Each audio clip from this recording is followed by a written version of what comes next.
Viewers, మన ఆరోగ్య విషయంలో ప్రతి ఒక్కరి లైఫ్లో కూడా ఒక సైలెంట్ సూపర్ హీరో అంటూ ఒకరు ఉంటారు. వాళ్ళే జనరల్ ఫిజిషియన్స్. సో అలాంటి ఒక సూపర్ హీరో జనరల్ ఫిజిషియన్ ఈ రోజు మన పోడ్కాస్ట్ లో మనతో పాటు ఉన్నారు. వారే డాక్టర్ శంకర్ ప్రసాద్ గారు. సో నువ్వు వాటర్ ఎక్కువ తాగట్లేదు కాబట్టి నీ బాడీలోని ఆర్గాన్స్ అన్ని చాలా తొందరగా చెడిపోతాయి అండ్ నీకు యూరినరీ ట్రాక్ ఇన్ఫెక్షన్స్ కూడా బాగా వచ్చేస్తాయి, నీ కిడ్నీస్ పాడైపోతాయని అందరూ చెప్తూనే ఉన్నారు. నిజంగానే అలా బాడీలోని ఆర్గాన్స్ అన్నిటి మీద ఎఫెక్ట్ చూపిస్తుందా? అతిగా నీళ్లు తాగటం, అనవసరంగా నీళ్లు తాగటం అనేది it is not a proven thing. అంటే అందరికీ ఇది నేల్ చేస్తుంది అనే గ్యారంటీ.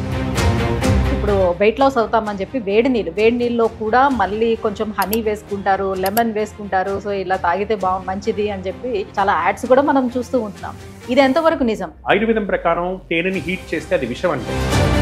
2 తెలుగు రాష్ట్రాల్లో దొరికేటువంటి హనీలో 198% హీట్ చేసి ప్యాస్చరైజ్ చేసి వస్తున్నటువంటి హనీ, సూపర్ హీట్ చేసి కూల్ చేసినటువంటి హనీ వలన నష్టం కూడా ఉండేటువంటి అవకాశం.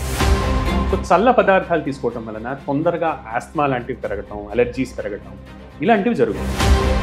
చాలా మంది కాఫీ తాగకపోతే వెంటనే తలనొప్పి వస్తుంది, టీ తాగకపోతే వెంటనే తలనొప్పి వస్తుంది. మీరు రోజుకి 600-700 ml కాఫీ తాగారనుకో, సడన్ గా ఆపడం వల్ల ఫిట్స్ రావచ్చు, హార్ట్ ఎరిథమియాస్ రావచ్చు. సో లేట్ అవర్స్ లోని తిని పడుకోవడం వల్ల కేవలం ఒబేసిటీ మాత్రమే వస్తుందా, లేకపోతే లివర్ కూడా డ్యామేజ్ అయ్యే అవకాశం ఉంటుందా? లేట్ అవర్స్ లో తిని పడుకోవటం అనేది it is definitely a dangerous habit. Cigarette తాగుతున్నారు, సిగరెట్ వల్ల క్యాన్సర్ రావచ్చు, క్యాన్సర్ వచ్చే అవకాశాలు బాగా పెరుగుతాయి. అలా అని సిగరెట్ తాగిన ప్రతి ఒక్కళ్ళు క్యాన్సర్ రాదు. 10 మంది తాగితే 7గురికి వస్తుంది, 3గురికి రాదు. తెలుస్తుంది ఏంటంటే వీళ్ళలో బీపీ ఎక్కువగా ఉంటుంది, వీళ్ళకి హార్ట్ అటాక్స్ వచ్చే ఛాన్సెస్ ఎక్కువగా ఉంటాయి, వీళ్ళకి పక్షవాతాలు వచ్చేటువంటి ఛాన్సెస్ ఎక్కువగా ఉంటాయి. రాత్రి పూట కంటిన్యూస్ గా వర్క్ చేయడం ఇది డెఫినెట్లీ ఎ బ్యాడ్ హ్యాబిట్. అంటే దాని వలన BP, sugar, cholesterol, thyroid, strokes. అంటే ఒకప్పుడు చక్కగా మట్టిలోకి వెళ్ళి బాగా ఆడుకొని వచ్చేవాళ్ళం కదా, సో అప్పుడు ఏం అయ్యేది కాదు. కానీ ఇప్పుడు మట్టిలో కూడా పిల్లల్ని పంపించట్లేదు, చాలా హైజీన్ అని మెయింటైన్ చేయాలని చూస్తున్నారు. అయినప్పటికీ కూడా వాళ్ళు సిక్ అవుతా వస్తున్నారు. ఎందుకని? యాక్చువల్లీ బాగా మట్టిలో దుమ్ములో ఆడుకునే వాళ్ళలో యాక్చువల్లీ అలర్జీస్ తక్కువ ఉంటాయి. నీట్ గా పెరిగి ఎప్పుడో ఒకసారి దుమ్ములో వెళ్ళే వాళ్ళకి అలర్జీస్ వస్తాయి. పారాసిటమాల్ వేసుకున్నారు పర్వాలేదు, కానీ మన వాళ్ళు అంతతో ఆగట్లా. మెడికల్ షాప్కి వెళ్ళి మంచి యాంటీబయాటిక్ ఇవ్వని అడుగుతారు, లేదా మెడికల్ షాప్ వాళ్ళే చెప్తారు ఇది వేసుకోండి యాంటీబయాటిక్, డాక్టర్ గారు ఎలాగైతే రాస్తారు వేసుకోండి. ఇది వెరీ డేంజరస్ హ్యాబిట్. యాంటీబయాటిక్స్ ఇష్టం వచ్చినట్టు ఎడాపెడా వాడటం వలన జరిగే నష్టం ఏంటంటే, నిజంగా ఈ జబ్బు ముదిరిగా హాస్పిటల్కి వెళ్లాల్సి వస్తే 2 రోజుల అడ్మిషన్లో మొత్తం బ్యాలెన్స్ అక్కడికక్కడ అయిపోతుంది. Hi, hello, welcome to healthy talks with Suji.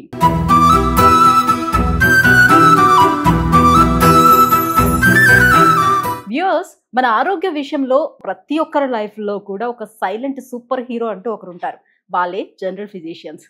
Yes, మనకు జలుబు వచ్చినా, దగ్గు వచ్చినా, జ్వరం వచ్చినా, మన హార్ట్ బీట్ రైజ్ అయినా కూడా, మన మనసు బాగోపోయినా కూడా మన ఆరోగ్యాన్ని చెక్ చేసిన తర్వాత సో ఎవరు స్పెషలిస్ట్ ని కలవాలనేది కూడా వాళ్ళే గైడ్ చేస్తారు. సో అందుకే వాళ్ళని సూపర్ హీరోస్ అన్నాం.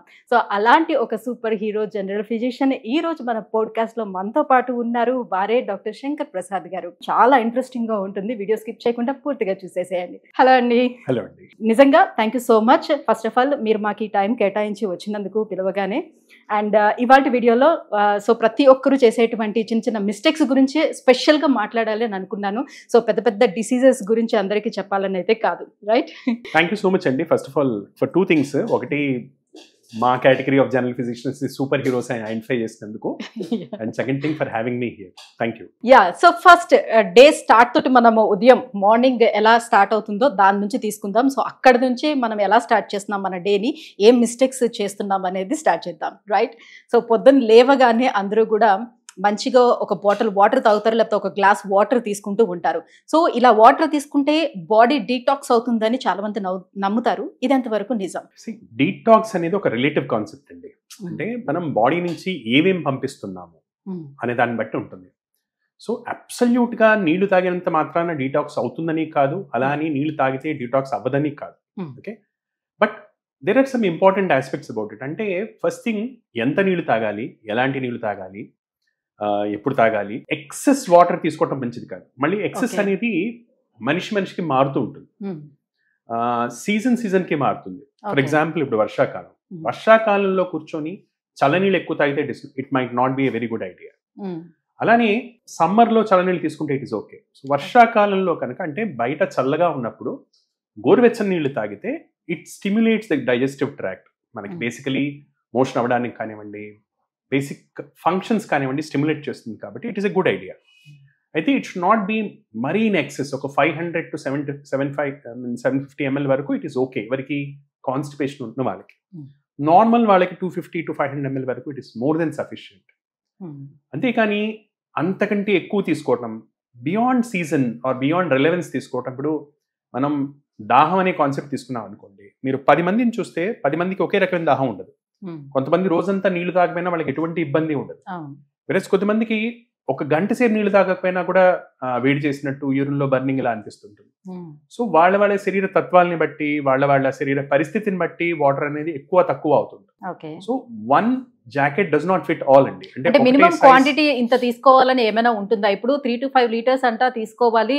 సో నాకు దాహం ఉన్నా లేకపోయినా కూడా ఇప్పుడు ఏంటది టైం పెట్టుకుని మరి వాటర్ తీసుకోవడం అనేది స్టార్ట్ చేస్తున్నారు. దాహం లేనప్పుడు కూడా ఎందుకు తీసుకోవాలి? తీసుకోకపోతే ఏమవుతుంది? నేను చెప్తున్నానండి, ఇట్ ఈస్ రాంగ్.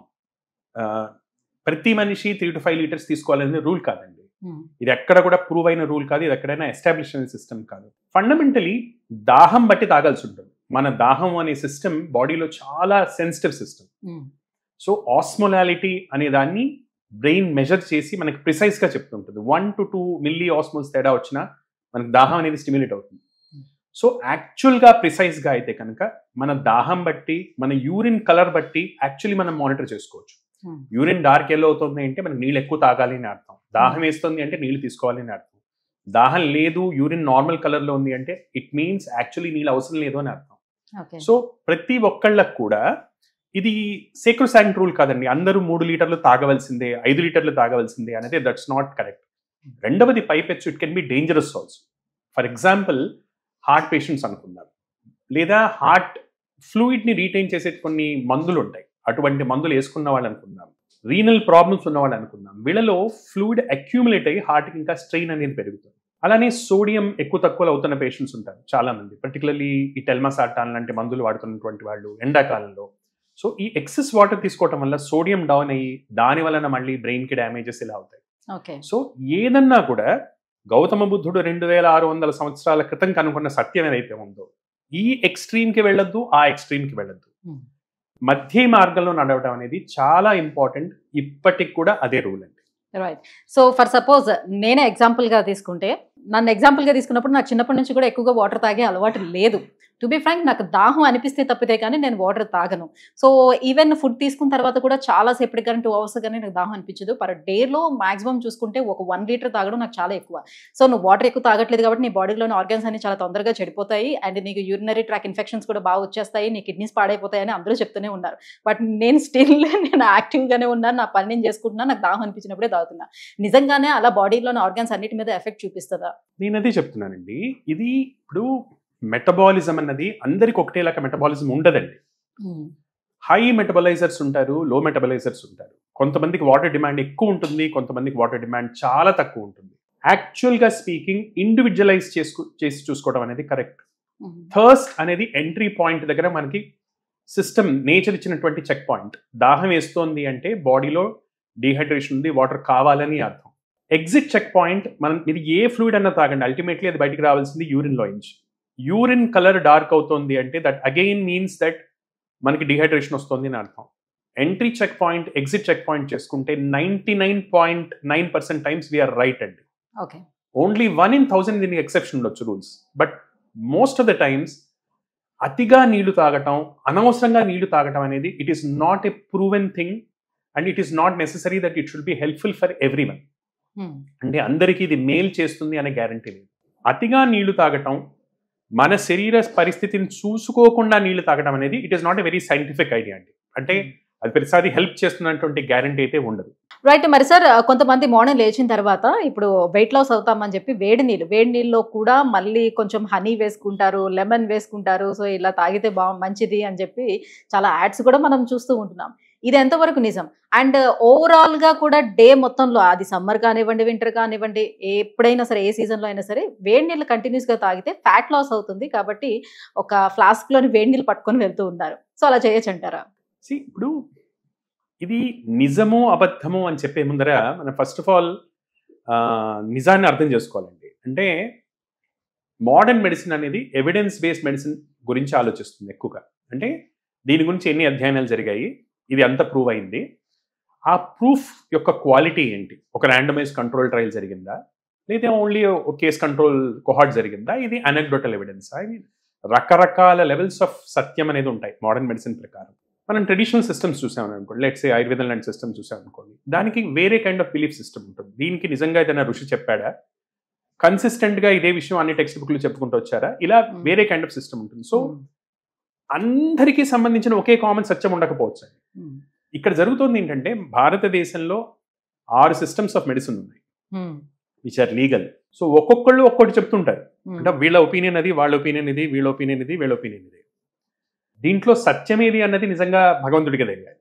అంటే దానికి ఒక సెపరేట్ ఇన్స్టిట్యూట్ పెట్టి నిజంగా రీసెర్చ్ చేసి వీటిలో నిజంగా సత్యం ఏది అని తేల్చాల్సినటువంటి పరిస్థితి నిజంగా ఉంది. సో ఎవరి పర్స్పెక్టివ్ మాట్లాడుతున్నామో అనేటువంటి క్లారిటీ మనకు ఉండాల్సి ఉంటుంది. దెన్ మీరు అడిగినటువంటి ప్రశ్న, వేడి నీళ్లు తాగటం వల్ల ఫ్యాట్ కరుగుతుందా అంటే, వేడి నీళ్లు తాగటం వలన మెటబాలిజం మైల్డ్గా స్టిమ్యులేట్ అవుతుంది. మైల్డ్గా మెటబాలిజం స్టిమ్యులేట్ అవటం వలన ఇప్పుడు మన ఫ్యాట్ అనేది ఉంది, బాడీలో ఫ్యాట్ అనేది మనం తింటున్న క్యాలరీస్ అన్ని, ఖర్చు పెడుతున్న క్యాలరీస్ అన్ని, ఈ రెండిటిలో ఏదైతే మిగులుతుందో, నేను 200 క్యాలరీస్ తిన్నాను, 180 క్యాలరీస్ ఖర్చు పెట్టాను, 20 క్యాలరీస్ మిగిలాయి. ఈ 20 క్యాలరీస్ బాడీ ఫ్యాట్లా మార్చుకుంటుంది. సో క్యాలరీ బ్యాలెన్స్ని బట్టి మనిషి ఫ్యాట్ అనేది వస్తుంది. వేడి నీళ్లు తాగటం వలన 2-3 విషయాలు జరుగుతాయి. ఒకటి, మైల్డ్గా బేసల్ మెటబాలిజం స్టిమ్యులేట్ అవుతుంది. సో బేసల్ మెటబాలిజం అంటే మన బాడీని మెయింటైన్ చేసుకోవడానికి యాజ్ ఇఫ్ బాడీలో ఒక అగ్ని అనేది మండుతూ ఉంటుంది అనమాట, బాడీ టెంపరేచర్ మెయింటైన్ చేయడానికి. సో ఈ బేసల్ మెటబాలిజం మెయింటైన్ చేయడానికి కొన్ని క్యాలరీస్ ఖర్చు అవుతుంది. సో కొద్దిపాటి ఖర్చు జరుగుతుంటుంది. మీరు అలా అయితే ఇంట్లో ఒక 5 వాట్ బల్బ్ వేసి ఉంచారు ఎప్పటికీ, దానివల్ల కొంచెం కరెంట్ కన్జంప్షన్ జరుగుతుంది. ఇది కూడా అలానే. బట్ డ్రమాటిక్గా అయిపోతుందా అంటే అవ్వదు. మన బేసల్ మెటబాలిజం ఒక 20% ఆఫ్ ఎనర్జీని కన్జ్యూమ్ చేసుకుంటుంది, 20 to 30% అనుకుంటుంది. దాంట్లో ఇది ఒక 5 to 10% పెంచుతుంది. సో ఒక 50 క్యాలరీస్ 100 క్యాలరీస్ వరకు బర్నింగ్ హెల్ప్ చేస్తుంది. రెండవది, అపార్ట్ ఫ్రమ్ దిస్, మోషన్ అనే ప్రక్రియని హెల్ప్ చేస్తుంది. ఇంటెస్టినల్ మూవ్మెంట్ ఎప్పుడు కూడా హీట్ తోటి ఇంటెస్టినల్ మూవ్మెంట్ అనేది పెరుగుతుంది. వేడి పదార్థం అనేది ఇంటెస్టినల్ మూవ్మెంట్ ని పెంచుతుంది. దాని వలన మోషన్ అవ్వని వాళ్ళకి మోషన్ అవ్వటము, తద్వారా చాలా మందికి ఏంటంటే ఏదైనా వేడి తాగితే తప్ప మోషన్ అవ్వదు. అటువంటి వాళ్ళకి ఇది హెల్ప్ చేస్తుంది. తద్వారా డీటాక్స్ అనేది జరుగుతుంది. డీటాక్స్ అంటే చూడండి, మన డైలీ డీటాక్స్ ఏంటండి అసలు బాడీకి మెయిన్ డీటాక్స్ మెకానిజమ్స్, మోషన్కి వెళ్ళటము, యూరిన్ పాస్ చేయటము, స్వెట్ అనేది అవ్వటం. These are daily detoxes. మన బాడీ టాక్సిన్స్ ని మనం ఏదైతే తింటున్నామో, ఎక్కడ పడితే అక్కడ తింటున్నాము, చెత్తా చెదారాలన్నీ లిటరలీ లోపల వేసుకుంటున్నాము, ఇవి బయటికి ఎలా వెళ్తాయి? ఏదైనా మన లివర్ ప్రాసెస్ చేసి మోషన్ ద్వారా అన్న పడేస్తుంది, మన కిడ్నీ ప్రాసెస్ చేసి యూరిన్ ద్వారా అన్న పడేస్తుంది, మన స్కిన్ ప్రాసెస్ చేసి స్వెట్ ద్వారా అన్న బయటికి పడేస్తుంది. సో వీటిని స్టిమ్యులేట్ చేస్తుంది టు సమ్ డిగ్రీ. అంతవరకు డీటాక్స్ జరుగుతుంది. Detox as sounds logical, weight loss very minor degree, కానీ not the major way. Only వేడి నీళ్ళు తాగేసేస్తే సన్నబడిపోతాం అనేది కొంచెం ఓవర్ ఎగ్జాజరేషన్ అయి ఉండొచ్చు. అంటే ఇప్పుడు పొద్దున్నే లేచి ఆ పరగడుపులో మీరు తేనె వేయటం వల్ల, సో షుగర్స్ ఉంటుంది కదా, ఆ పరగడుపున అట్లా షుగర్స్ తీసుకోవటం వల్ల ఎఫెక్ట్ ఏమి ఉండదు అంటారా? See, again, మళ్ళీ దీని మీద డిఫరెంట్ ఒపీనియన్స్ ఉంటాయి. ఇప్పుడు let's say from modern medicine perspective మాట్లాడదాం. తేనెలో ప్రిడామినెంట్ గా ఉండేది డిఫరెంట్ టైప్స్ ఆఫ్ షుగర్స్, అంటే నాన్ గ్లూకోజ్ షుగర్స్, ఫ్రక్టోస్ ఎక్కువగా ఉంటుంది. At the same time various antioxidants ఉంటాయి. బట్ ఏ తేనె గురించి మాట్లాడుతున్నాం మనము? ఒక తేనెటీగ గనక అడవిలో ఉండి, అడవిలో రకరకాల చెట్ల దగ్గరికి వెళ్ళి ఆ చెట్టులో ఉన్న సారాన్నంతా తీసుకొచ్చి అది తేనె తొట్టలో పెట్టుకుంటే అప్పుడు ఆ తేనె లోపల ఉండేటువంటి హనీలో యాంటాక్సిడెంట్స్ రిచ్ గా ఉంటాయి, స్వచ్ఛమైన తేనె. బట్ మనం ర్యాండమ్ గా సూపర్ మార్కెట్ లోకి వెళ్తాం, ఓ 200 రూపాయల్లో తేనె బాటిల్ ఉంటుంది, క్లియర్ గా ఉంటుంది, స్వచ్ఛంగా ఉంటుంది తేనె, చూస్తాం, తీసుకుంటాం, వాడతాం. అది ఎక్కడి నుంచి ప్రొడ్యూస్ అవుతోంది? ఇది కల్చర్డ్ హనీ. సో కల్చర్డ్ హనీలో బీనే డిఫరెంట్, దాని ఫ్లైట్ స్పాన్ డిఫరెంట్. దానికి చాలా చోట్ల బెల్లం గడ్డలు పెడతారు నాకడానికి, మంచి వాళ్ళు అయితే కనుక కొన్ని పూల మొక్కలు వేస్తారు. సో అది తేనెలో కూడా షుగర్ మిక్స్ అవుతుంది, బెల్లం పెడితే ఆటోమేటికలీ అది గ్లూకోజ్ అవుతుంది కదా. సో నార్మల్ గా హనీ బీస్ బెల్లాన్ని నాకవు, పూల నుంచి తీసుకుంటాయి. పూల నుంచి తీసుకుంటే వచ్చే హనీ యాంటాక్సిడెంట్స్ వేరు, అది మనం రెడీమేడ్ గా పెడితే వచ్చేటువంటి హనీ వేరు. ఇంట్లో ఇంకో ప్రక్రియ ఉంది. ఫర్ ఎగ్జాంపుల్ ఆయుర్వేదం లాంటి సైన్సెస్ ఉన్నాయనుకుందాం. ఆయుర్వేదం ప్రకారం తేనెని హీట్ చేస్తే అది విషం అంటుంది. దీన్ని స్టడీ చేసి చూడాల్సినటువంటి అవసరం అంత modern medicine point of view. ఇప్పుడు మన దేశంలో, మన హైదరాబాద్లో, 2 తెలుగు రాష్ట్రాల్లో దొరికేటువంటి హనీలో 98% హీట్ చేసి పాశ్చరైజ్ చేసి వస్తున్నటువంటి హనీలు. మేలు మాట దేవుడెరుగు, అకార్డింగ్ టు ట్రెడిషనల్ సిస్టమ్స్ అది విషంలా పనిచేస్తుందని ఆయుర్వేదం లాంటి సిస్టమ్స్ చెప్తున్నాయి. సో యాంటాక్సిడెంట్స్ ఉన్న హనీ, హీట్ చేయని హనీ మేలు కలిగించవచ్చు. యాంటాక్సిడెంట్స్ ఉన్న హనీ, యాంటాక్సిడెంట్స్ లేని హనీ వల్ల మేలు లేదు. డీటాక్స్ చేసినటువంటి పాశ్చరైజ్ చేసినటువంటి, సూపర్ హీట్ చేసి కూల్ చేసినటువంటి హనీ వలన నష్టం కూడా ఉండేటువంటి అవకాశం. రైట్. సో ఇప్పుడు వరకు మనం వేడి నీళ్ళ గురించి, వాటి గురించి మాట్లాడడం. ఇప్పుడు చల్లనీళ్ళలోకి వచ్చేద్దాం. సో బాగా కూల్గా ఉన్న కూల్ వాటర్ని తాగినట్లయితే మనకి డైజెస్టివ్ సిస్టమ్ అనేది కరెక్ట్గా ఉండదు, అది మందగిస్తుంది అని అంటూ ఉంటారు. ఎంతవరకు వాస్తవం? మళ్ళీ సేమ్ థింగ్ అండి, డిఫరెంట్ పర్స్పెక్టివ్స్. ఇప్పుడు మోడర్న్ మెడిసిన్లో దీని గురించి అంత డిస్కషన్ ఉండదు. మనం టెక్స్ట్ బుక్ ఆఫ్ మొత్తం మెడిసిన్ చూసాం అనుకోండి, గ్యాస్ట్రోఎంట్రాలజీ మొత్తం చూసినా కూడా దీని గురించి పెద్ద డిస్కషన్ ఉండదు. వేడి నీళ్ళు తాగితే ఏమవుతుంది, చన్నీళ్ళు తాగితే ఏమవుతుంది, ఈ డిస్కషన్స్ ఉండవండి. ఈ డిస్కషన్స్ ఆల్టర్నేటివ్ సిస్టమ్స్లో ఉంటాయి, ఆయుర్వేదం లాంటి సిస్టమ్స్లో ఉంటాయి. సో ఆయుర్వేదం ప్రకారం అవును, చల్లనీళ్ళు తీసుకోవటం వలన మెటబాలిజం కొంచెం మందగిస్తుంది. That is true. అతిగా చల్లనీళ్ళు తాగటం వలన కొన్ని హెల్త్ ప్రాబ్లమ్స్ వస్తాయంటుంది. బట్ ఇక్కడ కూడా అతిగా అన్నది it is a relative thing. అంటే మన శరీర తత్వం ఏంటి, మన బేసల్ బాడీ టెంపరేచర్ ఎక్కువ ఉంటుంది అనుకో. కొంతమంది మనం ర్యాండమ్గా కొంతమంది టచ్ చేస్తే వేడిగా ఉంటారు, కొంతమంది చల్లగా ఉంటారు. అది వాళ్ళ మెటబాలిజం టైప్ బట్టి ఉంటుంది అనమాట. సో ఈ వేడిగా శరీరతత్వం ఉన్నటువంటి వాళ్ళు చల్లనీళ్ళు తీసుకుంటే వాళ్ళకి మంచిదే. వేరేస్ మిగతా శరీరతత్వాలు, పర్టికులర్లీ కొంచెం టచ్ చేస్తే చల్లగా ఉండేటువంటి వాళ్ళు, తొందరగా జలుబు చేసేటువంటి వాళ్ళు, వీళ్ళకి ఇవి డేంజరస్. కోల్డ్ థింగ్స్ వలన నర్వ్స్, పర్టికులర్లీ రెస్పిరేటరీ ట్రాక్ట్కి, కోల్డ్ స్టిమ్యులస్కి చాలా సంబంధం ఉంటుంది. సో చల్ల పదార్థాలు తీసుకోవటం వలన తొందరగా ఆస్మా లాంటివి పెరగటం, అలర్జీస్ పెరగటం, ఇలాంటివి జరుగుతుంది.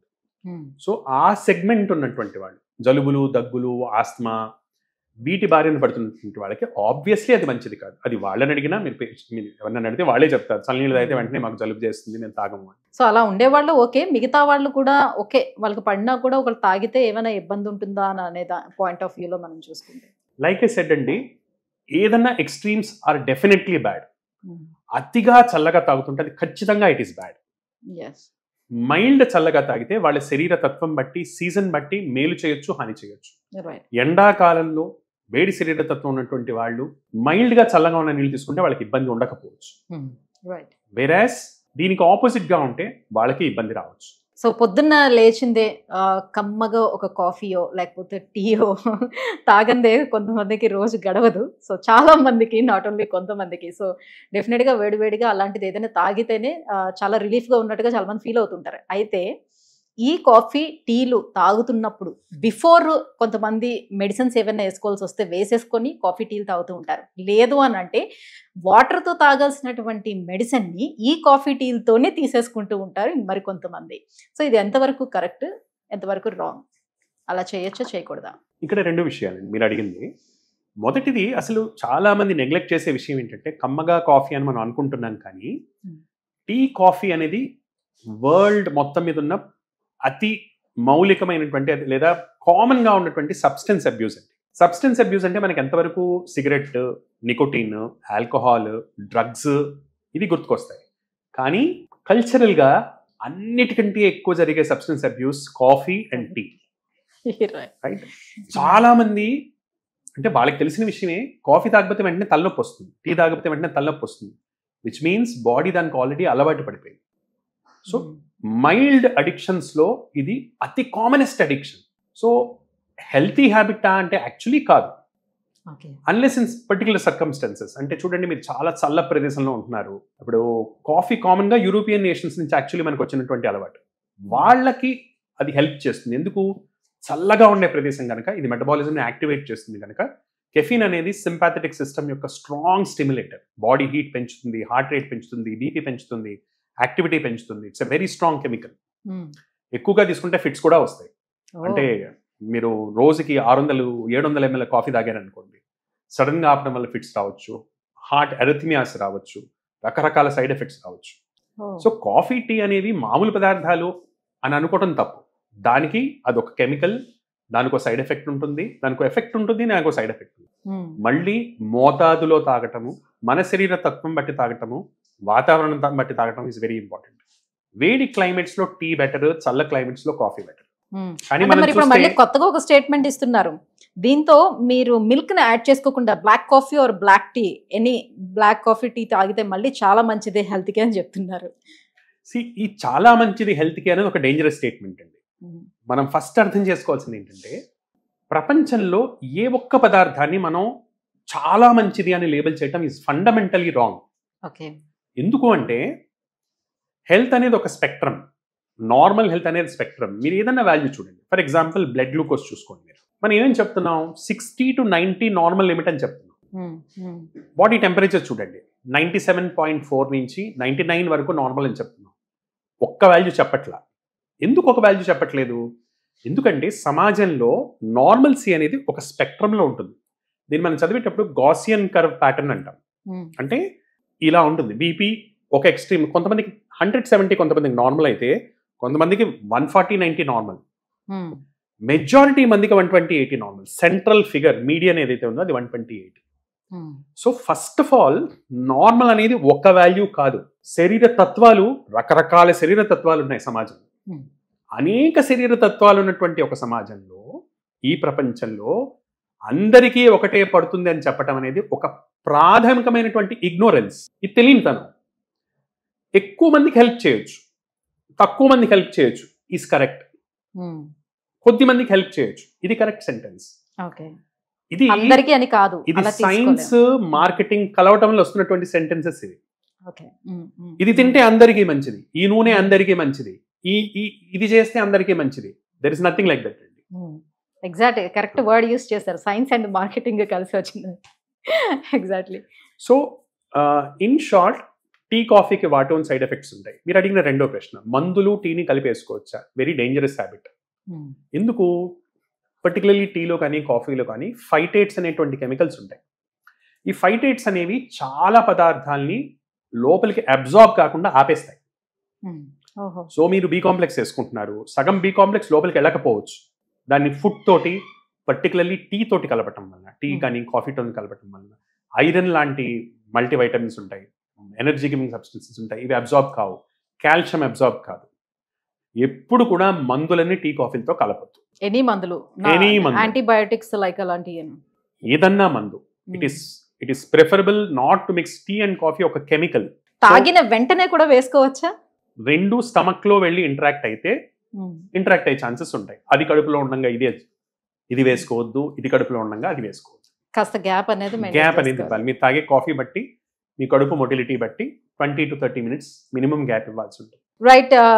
ఈ మెడిసిన్స్ కూడా కొంతమంది ఏం చేస్తారంటే, ఇప్పుడు ఒక 500 mg ఉందంటే నేను 250 అందులో సగం విరిపి వేసుకుందాం అని చెప్పి, సో సగం విరిపిన తర్వాత మిగతా సగం ముక్క ఏదైతే ఉంటుందో దాన్ని మళ్ళీ అదే దాంట్లోనే పెట్టి, సో దాన్ని నార్మల్ గానే కవర్ చేసేసి పెట్టేస్తుంటారు. మళ్ళీ నెక్స్ట్ టైం అది యూస్ చేస్తుంటారు. అసలు అలా చేయొచ్చు అంటారు, దాని పవర్ ఉంటుందా?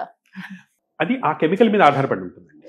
ఇప్పుడు మనం ఎప్పుడైతే ఒక కెమికల్ ని గాలికి ఎక్స్పోజ్ చేస్తాము, ఆక్సిడేషన్ అనే ఒక ప్రక్రియ జరుగుతుంది. ఆక్సిజన్ దాని మీద యాక్ట్ చేసి ఆక్సిడేషన్ అనే ప్రక్రియ జరుగుతుంది. కామన్ ఎగ్జాంపుల్ ఏంటి, ఒక యాపిల్ ని కట్ చేసి మీరు రూమ్ లో పెట్టండి, కొద్దిసేపటికి ఆటోమేటికల్ అంతా బ్రౌన్ కలర్ లో మారిపోతుంది. దాన్ని ఆక్సిడేషన్ అంటారు. సో ఏ కెమికల్ కి ఆక్సిడేటివ్ ప్రక్రియ ఎక్కువగా ఉంటుందో దాని పవర్ తగ్గిపోతుంది. ఏ కెమికల్ కి ఆక్సిడేషన్ అనేది ఎక్కువగా ఉండదో ఏమీ కాదు, హ్యాపీగా వేసుకోవచ్చు. సో అది కెమికల్ టు కెమికల్ మారుతుంది. ఒక బండ గుర్తు, దేన్ని ఫ్యాట్స్ తో తయారు చేస్తారు, లేదా ఫ్యాట్ సాల్యుబిలిటీ దేనికైతే ఉంటుందో దానికి పొటెన్సీ తగ్గే ఛాన్సెస్ ఎక్కువ ఉంటాయి. For example vitamin A, vitamin D, vitamin E, ఇలాంటి వాటిని ఎక్స్పోజ్ చేసి పెట్టడం అంత మంచిది కాదు. మిగతా వాటిని ఎక్స్పోజ్ చేసి పెట్టినా పెద్దగా తేడా పడకపోవచ్చు. ఇలానే మిగతా డ్రగ్స్ కి లిపిడ్ సాల్యుబిలిటీ ఉన్నవి, లిపిడ్స్ ఉన్నటువంటి డ్రగ్స్ ని జనరల్ గా ఎక్స్పోజ్ చేసి పెట్టడం అనేది it's not a good thing. Oxidise అవుతాయి కనుక. రైట్. సో ఇంకొంతమంది ఇప్పుడు పిల్లలకి మెడిసిన్స్ టాబ్లెట్స్ ఇవ్వాలి పర్టికులర్గా అనుకునేటప్పుడు, ఆ టాబ్లెట్స్ని వాటర్లో మిక్స్ చేసేసి ఇస్తారు. అది కూడా కొంచెం చేదుగా ఉంటుందని అది ఇచ్చిన వెంటనే కూడా వాళ్ళు షుగర్స్ లాంటివి నోట్లో వేస్తూ ఉంటారు. అలా చేయొచ్చా? షుగర్స్ ని ఇది సైంటిఫిక్ గా కూడా ఇప్పుడు మనం సిరప్స్ అని చేస్తున్నారు. పిల్లలకి ఇచ్చేటప్పుడు పర్టికులర్లీ సిరప్ సొల్యూషన్స్ చేస్తారు. సో సిరప్ సొల్యూషన్ లాగా చేయటం అనేది సైన్స్ కూడా చేస్తుంది కొంతవరకు. ఓకే. సో చేదు మందుల్ని అది వేయడానికి తప్ప ఇంకో దారి ఉండదు కనుక సిరప్ అనే బేస్లో ఇవ్వాల్సి వస్తుంది. దాని వలన సైడ్ ఎఫెక్ట్ ఉండదా అంటే ఉంటుంది. ఫర్ ఎగ్జాంపుల్ ఏదైనా స్వీట్ పదార్థం మీరు తీసుకున్నారు, పిల్లలకి జలుబు దగ్గు కోసం మనం ఇస్తున్నాం, మీరు షుగర్తో పాటు ఇచ్చారు, కొద్దిపాటి మ్యూకస్ సెక్రెషన్స్ పెరుగుతాయి, జలుబు కొంచెం పెరుగుతుంది. సో ఆస్మా ఉంది, ఆస్మాలో ఇస్తున్నాం మనం, కొంచెం ఆయాసం అనేది పెరుగుతుంది.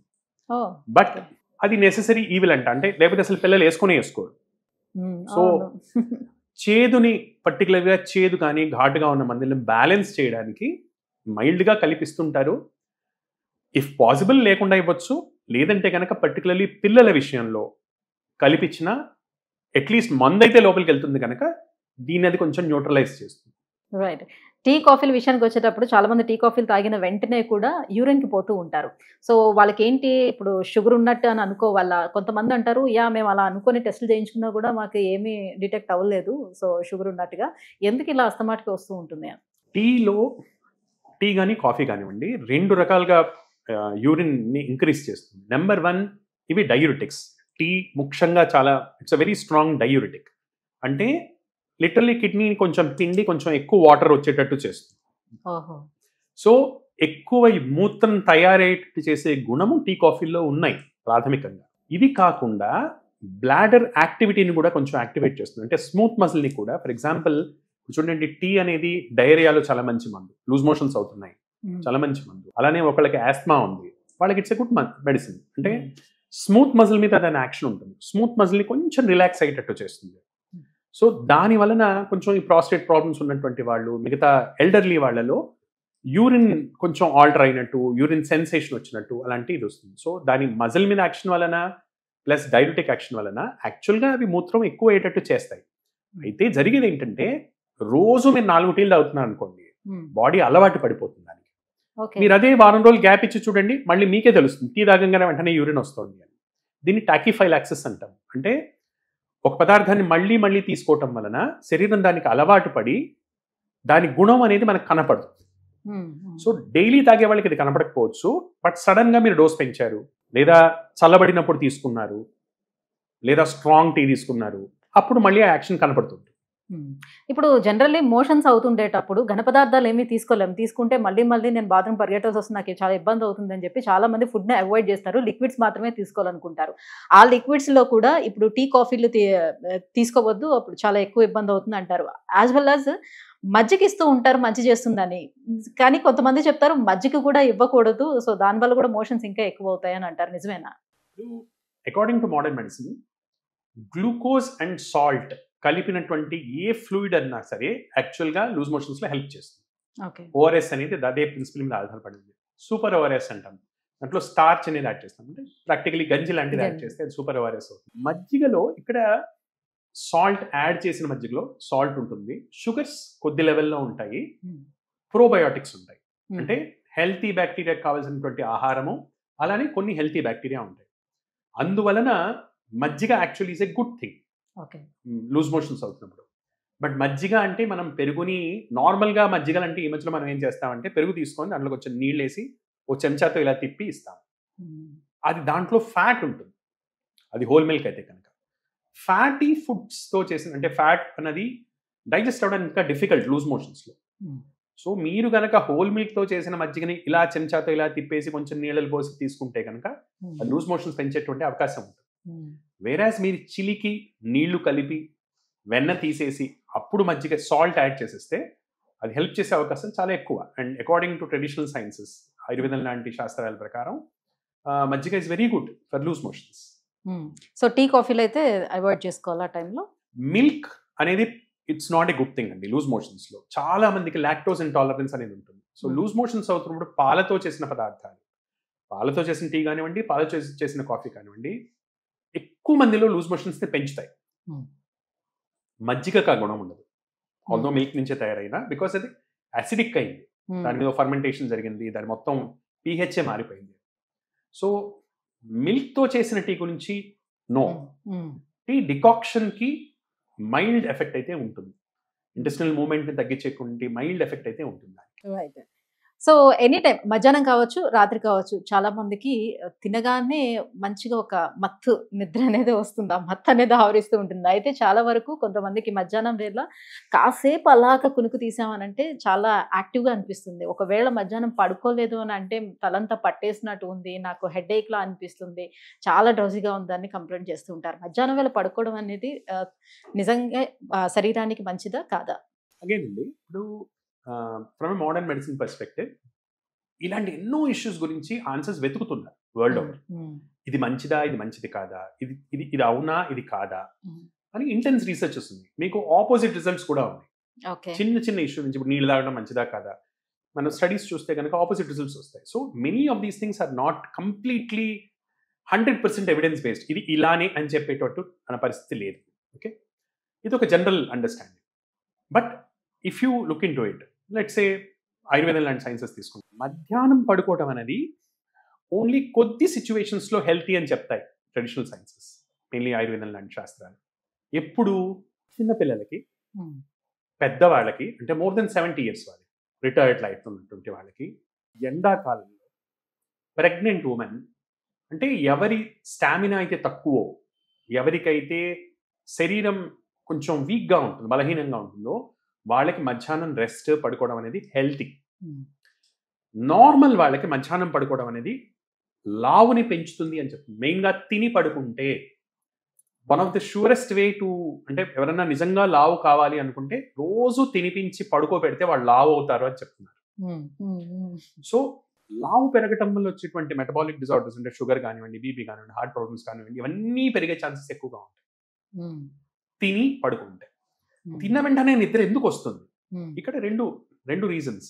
ఫస్ట్ రీజన్, ఎక్కువగా తింటే, అంటే కూర బాగుంది, ఏదో స్వీట్ బాగుంది, డెజర్ట్ బాగుంది, మాట్లాడుకుంటున్నాం, మనం మనస్సు తింటోంది, శరీరం తినట్లా. శరీరం వద్దని చెప్తోంది, నచ్చి తింటున్నాం. ఎక్సెస్ గా తిన్నప్పుడు అలా అవుతుంది. బ్యాలెన్స్డ్ గా తింటే అవ్వదు. లేదా మనకి సిస్టమ్ మందంగా పనిచేస్తుంటే అలా అవుతుంది. లేట్గా తింటున్నాం, రాత్రి నిద్ర లేదు అప్పుడు తింటున్నాం, అప్పుడు అలా. అందుకని తిన వెంటనే పడుకోవటం, నిద్ర రావడం అనేది అందరికీ జరగాల్సిన ప్రక్రియ కాదు, జరగాలని రూల్ కూడా కాదు. సో ఇప్పుడు నైట్ టైం చాలా లేట్ అవర్స్ లోని తినటం, పడుకోవడం, ఇదంతా కూడా ఇటీవల కాలంలో చిన్న పిల్లల దగ్గర నుంచి పెద్దవాళ్ళ వరకు కూడా ఇది చాలా కామన్ అయిపోతూ వస్తుంది. సో లేట్ అవర్స్ లోని తిని పడుకోవడం వల్ల కేవలం ఒబేసిటీ మాత్రమే వస్తుందా, లేకపోతే లివర్ కూడా డ్యామేజ్ అయ్యే అవకాశం ఉంటుందా? లేట్ అవర్స్ లో తిని పడుకోవటం అనేది it is definitely a dangerous habit అండి. అంటే మనం నెగ్లెక్ట్ చేస్తున్నటువంటి డేంజరస్ హ్యాబిట్స్లో ఇది ఒకటి. సో మీరు చూడండి, స్టాటిస్టిక్స్ చూసుకున్నా క్యాన్సర్స్ పెరుగుతున్నాయి, హార్ట్ డిసీజెస్ పెరుగుతున్నాయి, పక్షవాతాలు పెరుగుతున్నాయి. దీన్ని ఒక ఎపిడమిక్ ప్రపోర్షన్. ఇప్పుడు లేటెస్ట్ ఎపిడమిక్, అంతకుముందు ఎలా అయితే మనకి కొలరా, ఫ్లూ, ఈ ఎపిడమిక్స్ వచ్చేవో, ఇప్పుడు అవి తగ్గిపోయి డయాబెటీస్, క్యాన్సర్, స్ట్రోక్స్ ఇవి వస్తున్నాయి. ఎందుకు వస్తున్నాయి అంటే లైఫ్ స్టైల్ అని అందరూ చెప్తున్నారు. బట్ లైఫ్ స్టైల్ అంటే ప్రిసైజ్గా ఏంటి? రాత్రి తినటం వల్లే ఏమేమి జబ్బులు వస్తాయి? ఇది as of now science cannot answer this question. ఎందుకంటే చెప్పడం అంత ఈజీ కూడా కాదు. ఇది చేయడం వలన ఇది జరుగుతుంది. సైన్స్లో 2 పదాలు ఉంటాయండి, కాజేషన్, అసోసియేషన్. కాజేషన్ అంటే దోమ కుట్టింది, దాంట్లో నుంచి ఒక క్రిమి ప్లాస్మోడియం అనేది లోపలికి వెళ్ళింది, దానివల్లే జ్వరం వచ్చింది. ఆ క్రిమి చచ్చిపోతే జ్వరం తగ్గిపోయింది. ఇది కాజేషన్ అంటారు. దీనివల్లే ఇది జరుగుతుంది, ఇది లేకపోతే అది జరగదు. దీని కాజేషన్. అసోసియేషన్ అంటే ఏంటి? ఇది సిగరెట్ తాగుతున్నారు, సిగరెట్ వల్ల క్యాన్సర్ రావచ్చు, క్యాన్సర్ వచ్చే అవకాశాలు బాగా పెరుగుతాయి. అలా అని సిగరెట్ తాగిన ప్రతి ఒక్కళ్ళు క్యాన్సర్ రాదు. 10 మంది తాగితే 7గురికి వస్తుంది, 3గురికి రాదు. ఇది అసోసియేషన్. సో ఇక్కడ మనం కాజేషన్, అసోసియేషన్ యొక్క డిఫరెన్స్ మనం చూసుకోవాలి. సో లైఫ్ స్టైల్ ఇష్యూ వచ్చేటప్పటికి మోడర్న్ మెడిసిన్ సంబంధించిన వరకు అసోసియేషన్స్ ఉంటాయి.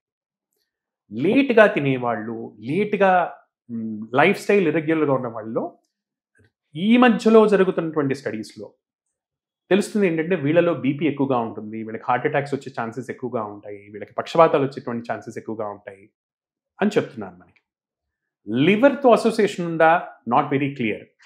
అంటే లేట్గా తింటే ఖచ్చితంగా లివర్ ప్రాబ్లం వస్తుందా? చెప్పలేదు. సో తెలిసినంత వరకు బీపీ, షుగర్, హార్ట్, స్ట్రోక్ వీటితో మాత్రం అసోసియేషన్. అలాగే లేట్ అవర్స్ లో పడుకునే వాళ్ళలో కూడా సేమ్. ఎవరైతే రాత్రులు మేరుకొని అమెరికాతో పనిచేస్తున్నారో మనం సంపాదించిన డాలర్లు ఏ హాస్పిటల్కో డాలర్లో కట్టడానికే సరిపోతుంది. అంతే తప్పించి అది మన సేవింగ్ లా మాత్రం. మీరు ఒక చాలా ఇంపార్టెంట్ విషయం, మీరు ఏ యూరోపియన్ కంట్రీకి వెళ్ళండి, మనం ఇంతగా అమెరికన్స్తో పనిచేస్తున్నాం కదా, అమెరికన్ లానే చూడండి. ఒక వ్యక్తి రాత్రి ఎన్ని గంటలు మేల్కోగలడు అన్న దాని మీద చాలా స్ట్రిక్ట్ లాస్ ఉంటాయి. భారతదేశం లేదా మనలాంటి డెవలపింగ్ కంట్రీస్ లో మేలుకుంటున్నంత రాత్రి వర్క్ ఎవ్వడూ చేయడు. ఎందుకు చేయరు? గవర్నమెంట్ ఎలో చేయదు. గవర్నమెంట్ ఎందుకు ఎలో చేయదు? ఇప్పుడు యూకే ఉంది, యూకేలో it is very strictly regulated. ఎందుకు? Government is answerable. వీడు ఎక్కువ కనుక వాడి రాత్రి పాడి చేత పనిచేయిస్తే నేను ఆన్సరబుల్. రాత్రిపూట కంటిన్యూస్ గా వర్క్ చేయడం, డైలీ 5 రోజుల పాటు రాత్రిపూట వర్క్ చేయడం, రాత్రి షిఫ్ట్లు వర్క్ చేయడం అనేది it is definitely a bad habit. అంటే హెల్త్ పరంగా గుడ్ అండ్ బ్యాడ్ జడ్జ్ చేయడానికి we are nobody. It is an unhealthy habit. దాని వలన BP, sugar, cholesterol, thyroid, strokes, పక్షవాతాలు వచ్చే ఛాన్సెస్ ఖచ్చితంగా పెరుగుతాయి. దేర్ఫోర్ అందుకని మోస్ట్ ఆఫ్ ది డెవలప్డ్ కంట్రీస్లో it is highly regulated.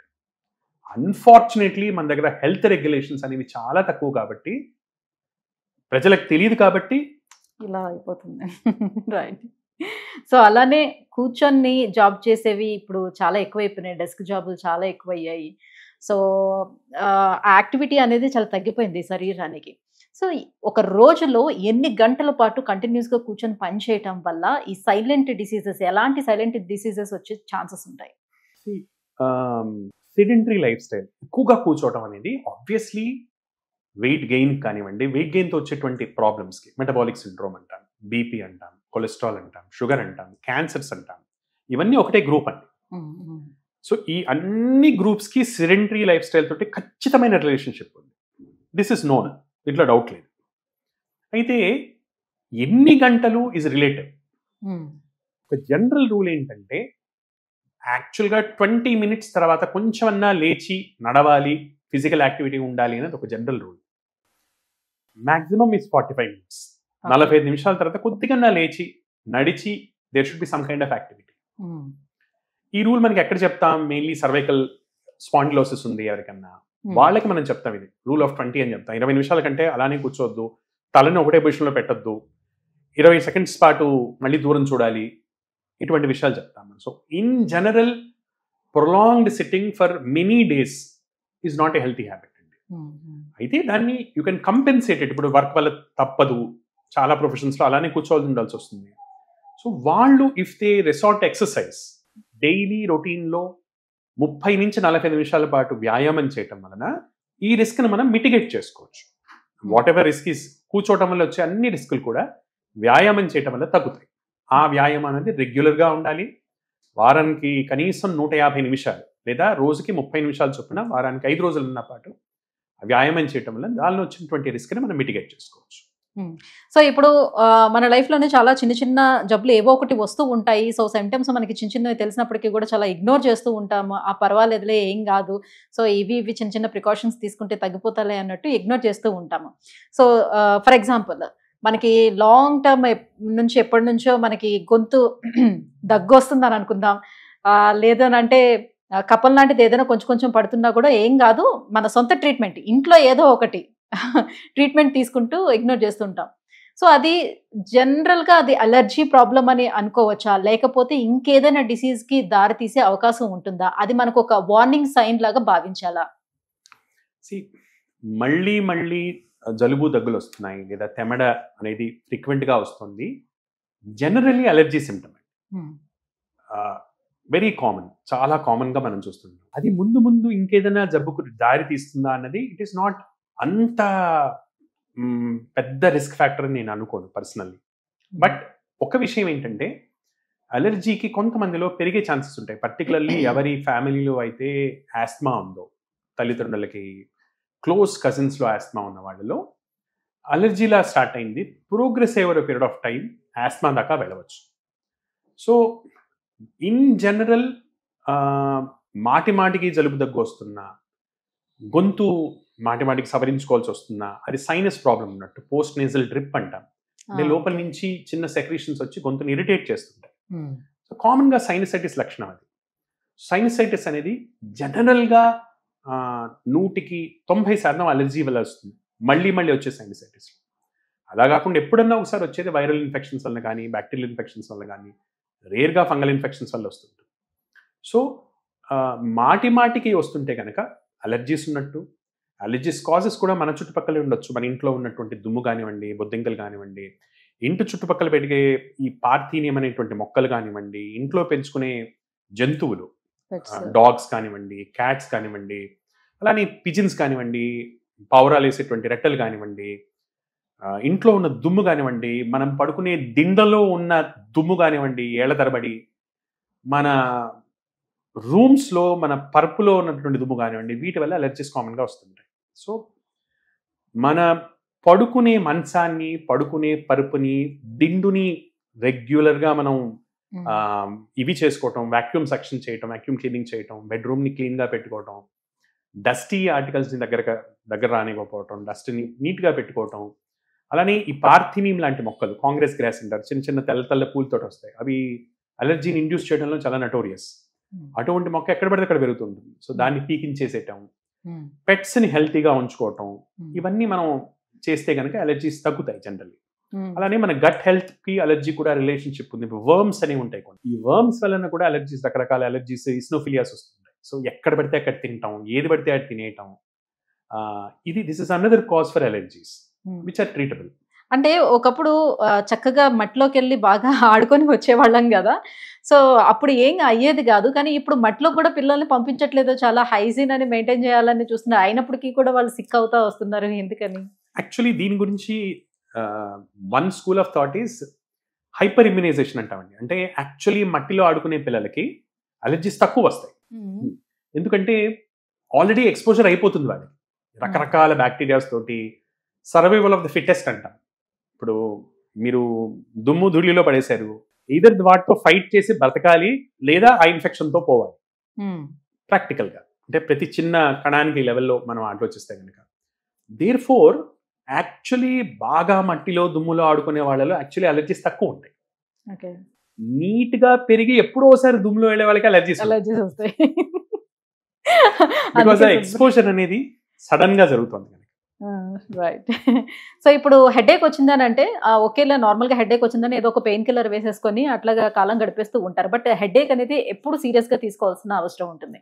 Headache లో కామన్ గా మనం చూసేది మైగ్రెయిన్. సో మైగ్రెయిన్ లో క్లాసికల్ మైగ్రెయిన్, కామన్ మైగ్రెయిన్ రెండు రకాలు.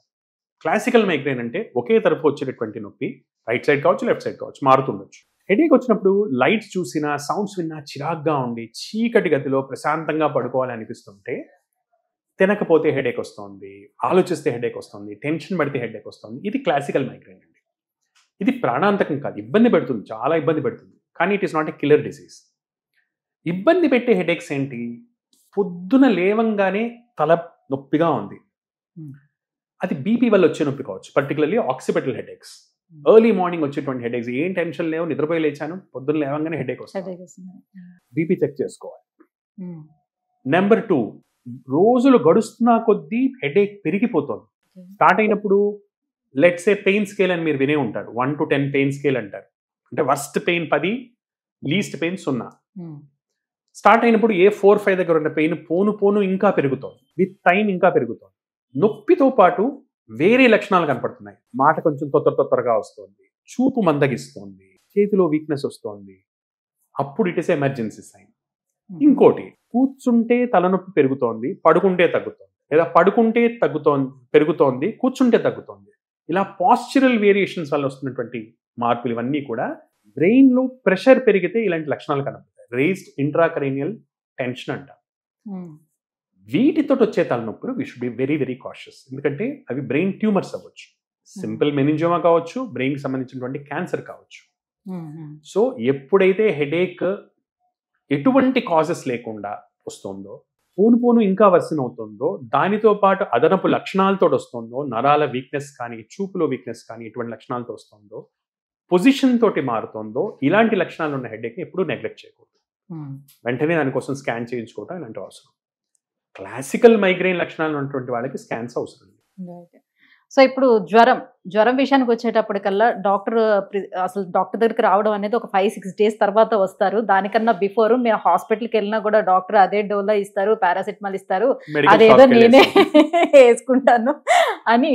సో ఈ 5-6 డేస్ అవే మెడిసిన్స్ వాళ్ళు ఎవ్రీ 5 hours 6 hours కొని తీసేసుకుంటూ ఉంటారు.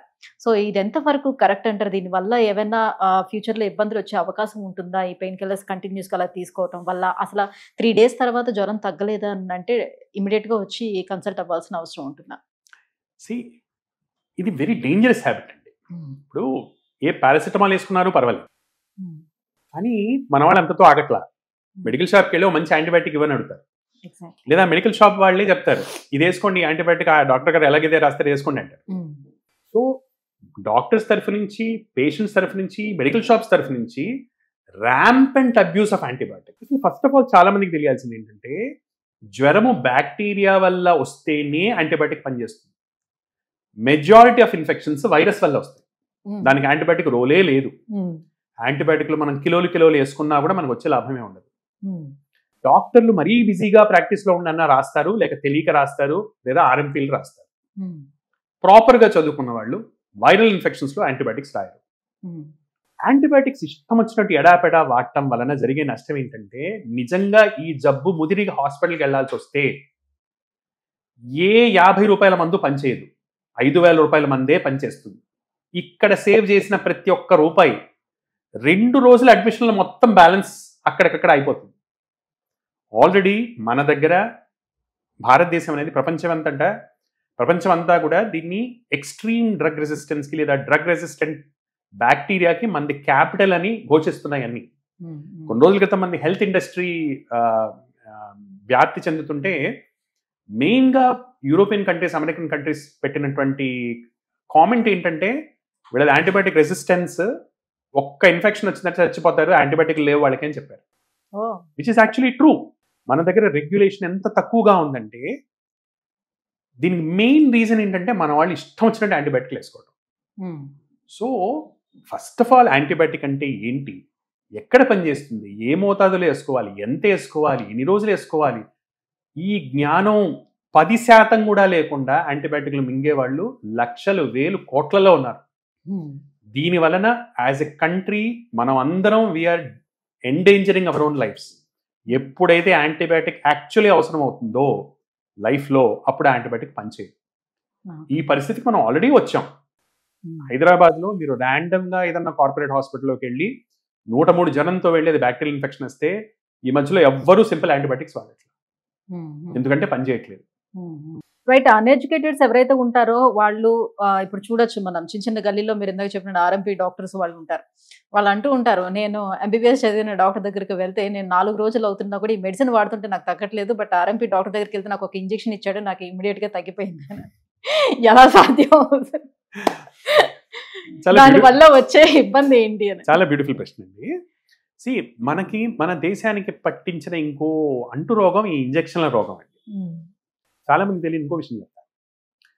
ఇంజెక్షన్ అనేది నోటితో మందు తీసుకోగలిగిన ఎవ్వడికి అవసరం లేదు.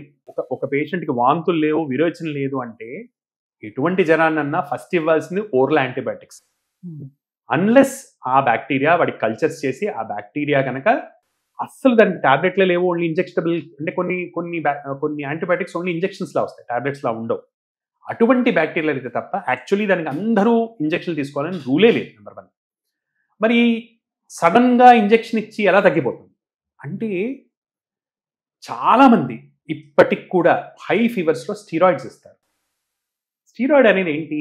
ఇప్పుడు ఇమ్యూనిటీ మన పెంపుడు కుక్క అనుకున్నాం, బయట వాళ్ళు వచ్చారు అరుస్తోంది, స్టీరాయిడ్ ఏం చేస్తుంది? దానికి ఒక గొలుసు కట్టేసి దాని నోరు కుక్కేసేసి దాన్ని తీసి బయట పారేస్తుంది. ఇక అరవలేదు, మన జ్వరం తగ్గిపోయింది. బట్ యాక్చువల్లీ మన జ్వరం ఏంటి? అది మొరుగుతోంది కాబట్టి మనకు తెలుస్తోంది, ఓహో ఏది పడితే తినకూడదు, ఏదో చేసుకోవాలి, నాకు ఏదో ప్రాబ్లం ఉంది అని.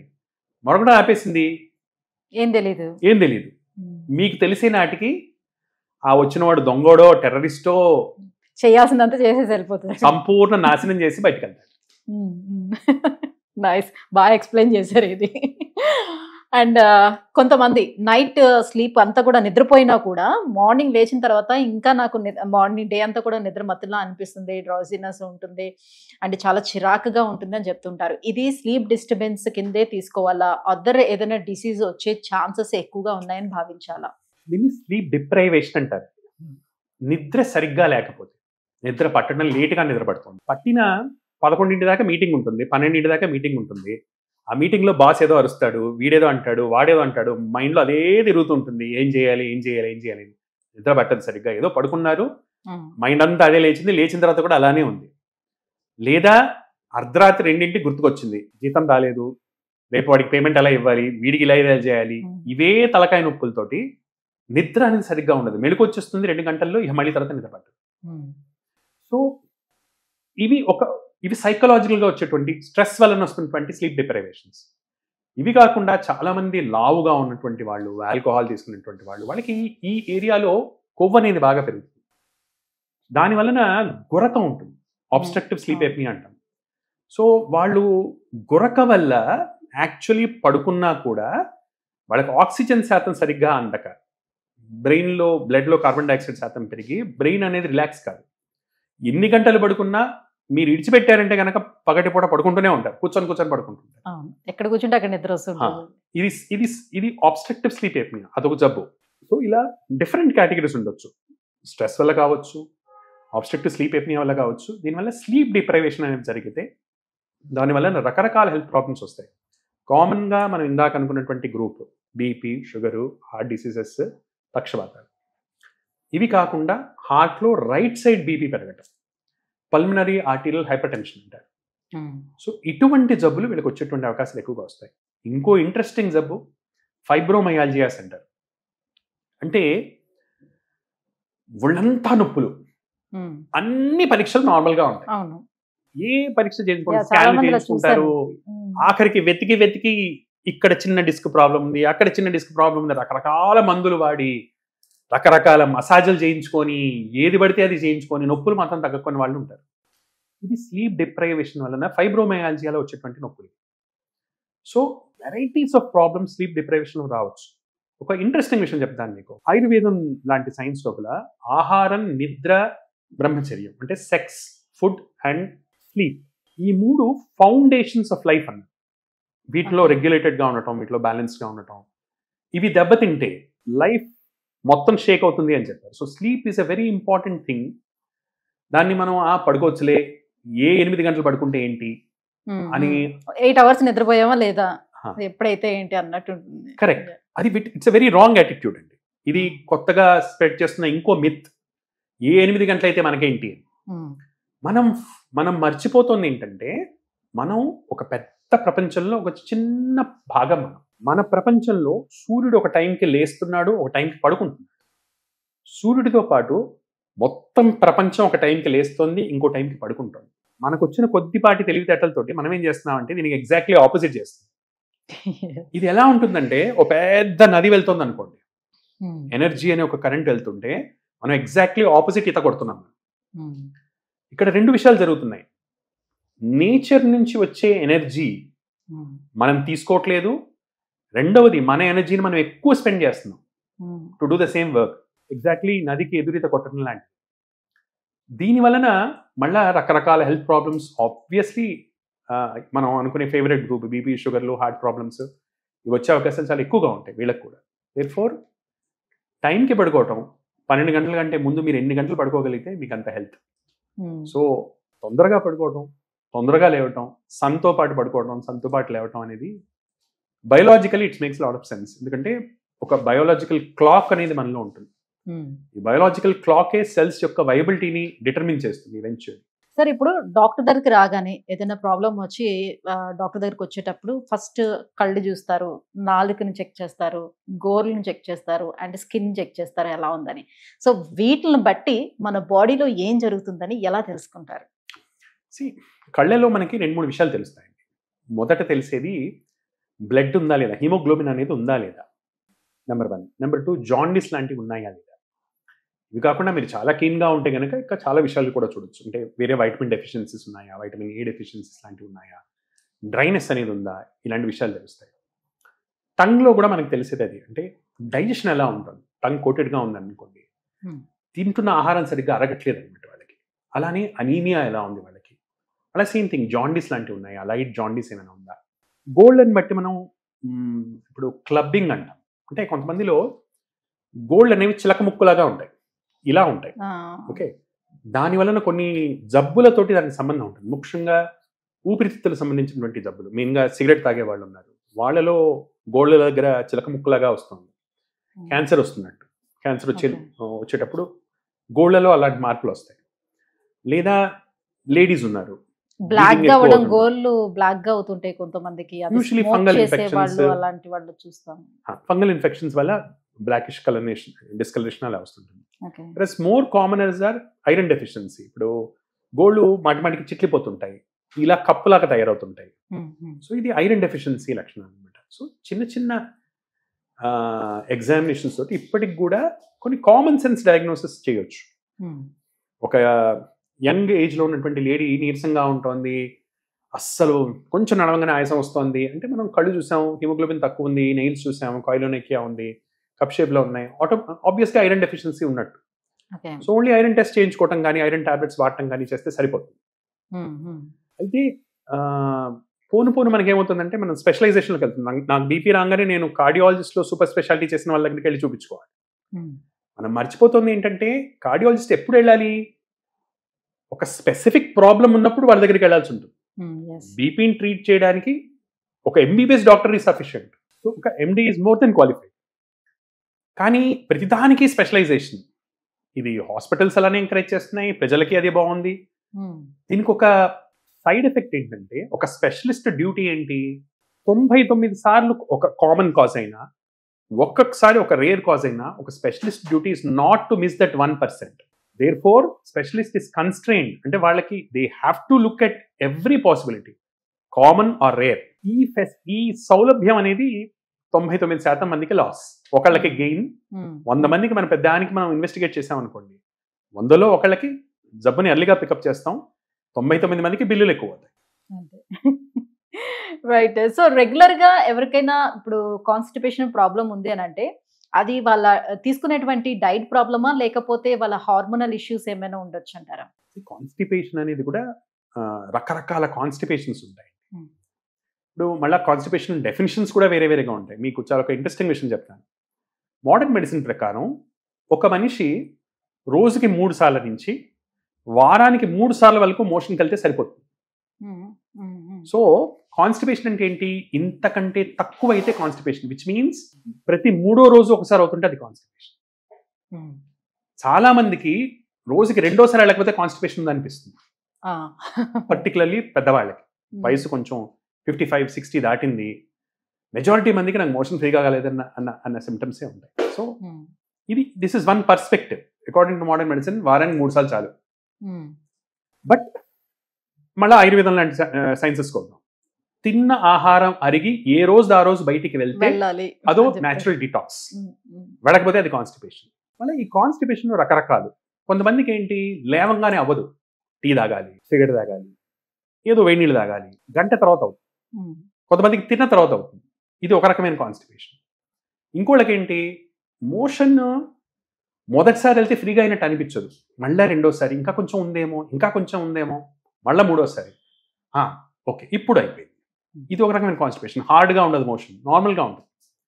కొద్దిమందికి మోషన్ మాత్రం హార్డ్గా ఉండి మొక్కాల్సిన అవసరం వచ్చి, ప్రెషర్ పెట్టాల్సిన అవసరం వచ్చి, ఇది కాన్స్టిపేషన్ ఉంటుంది. సో కాన్స్టిపేషన్లో చాలా టైప్స్, చాలా పర్సెప్షన్స్ ఉంటాయి.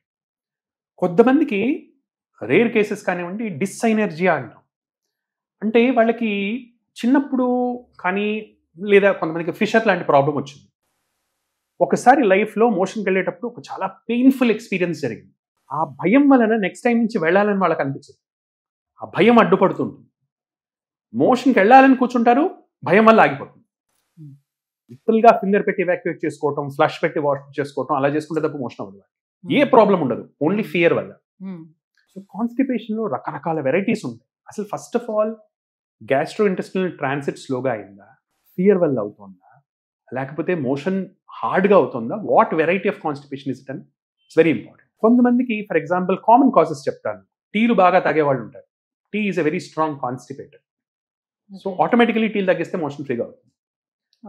మెజారిటీ మందికి ఫైబర్ అనేది సరిగ్గా ఉండదు.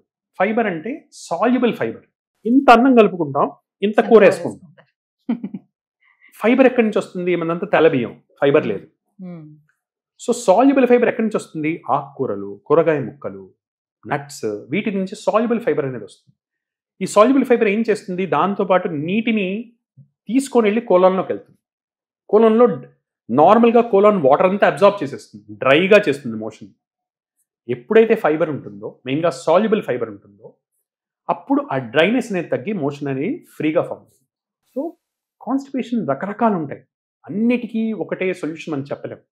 కొన్నిసార్లు మందుల వల్ల కాన్స్టిపేషన్ అవుతుంది. చాలా మందికి డిప్రెషన్ కోసం వాడేటువంటి మందుల కోసం కానివ్వండి, సైకాట్రిక్ ప్రాబ్లమ్స్ వల్ల వాడే మందుల వల్ల కానివ్వండి, వీటి వలన సివియర్ కాన్స్టిపేషన్ వస్తుంది.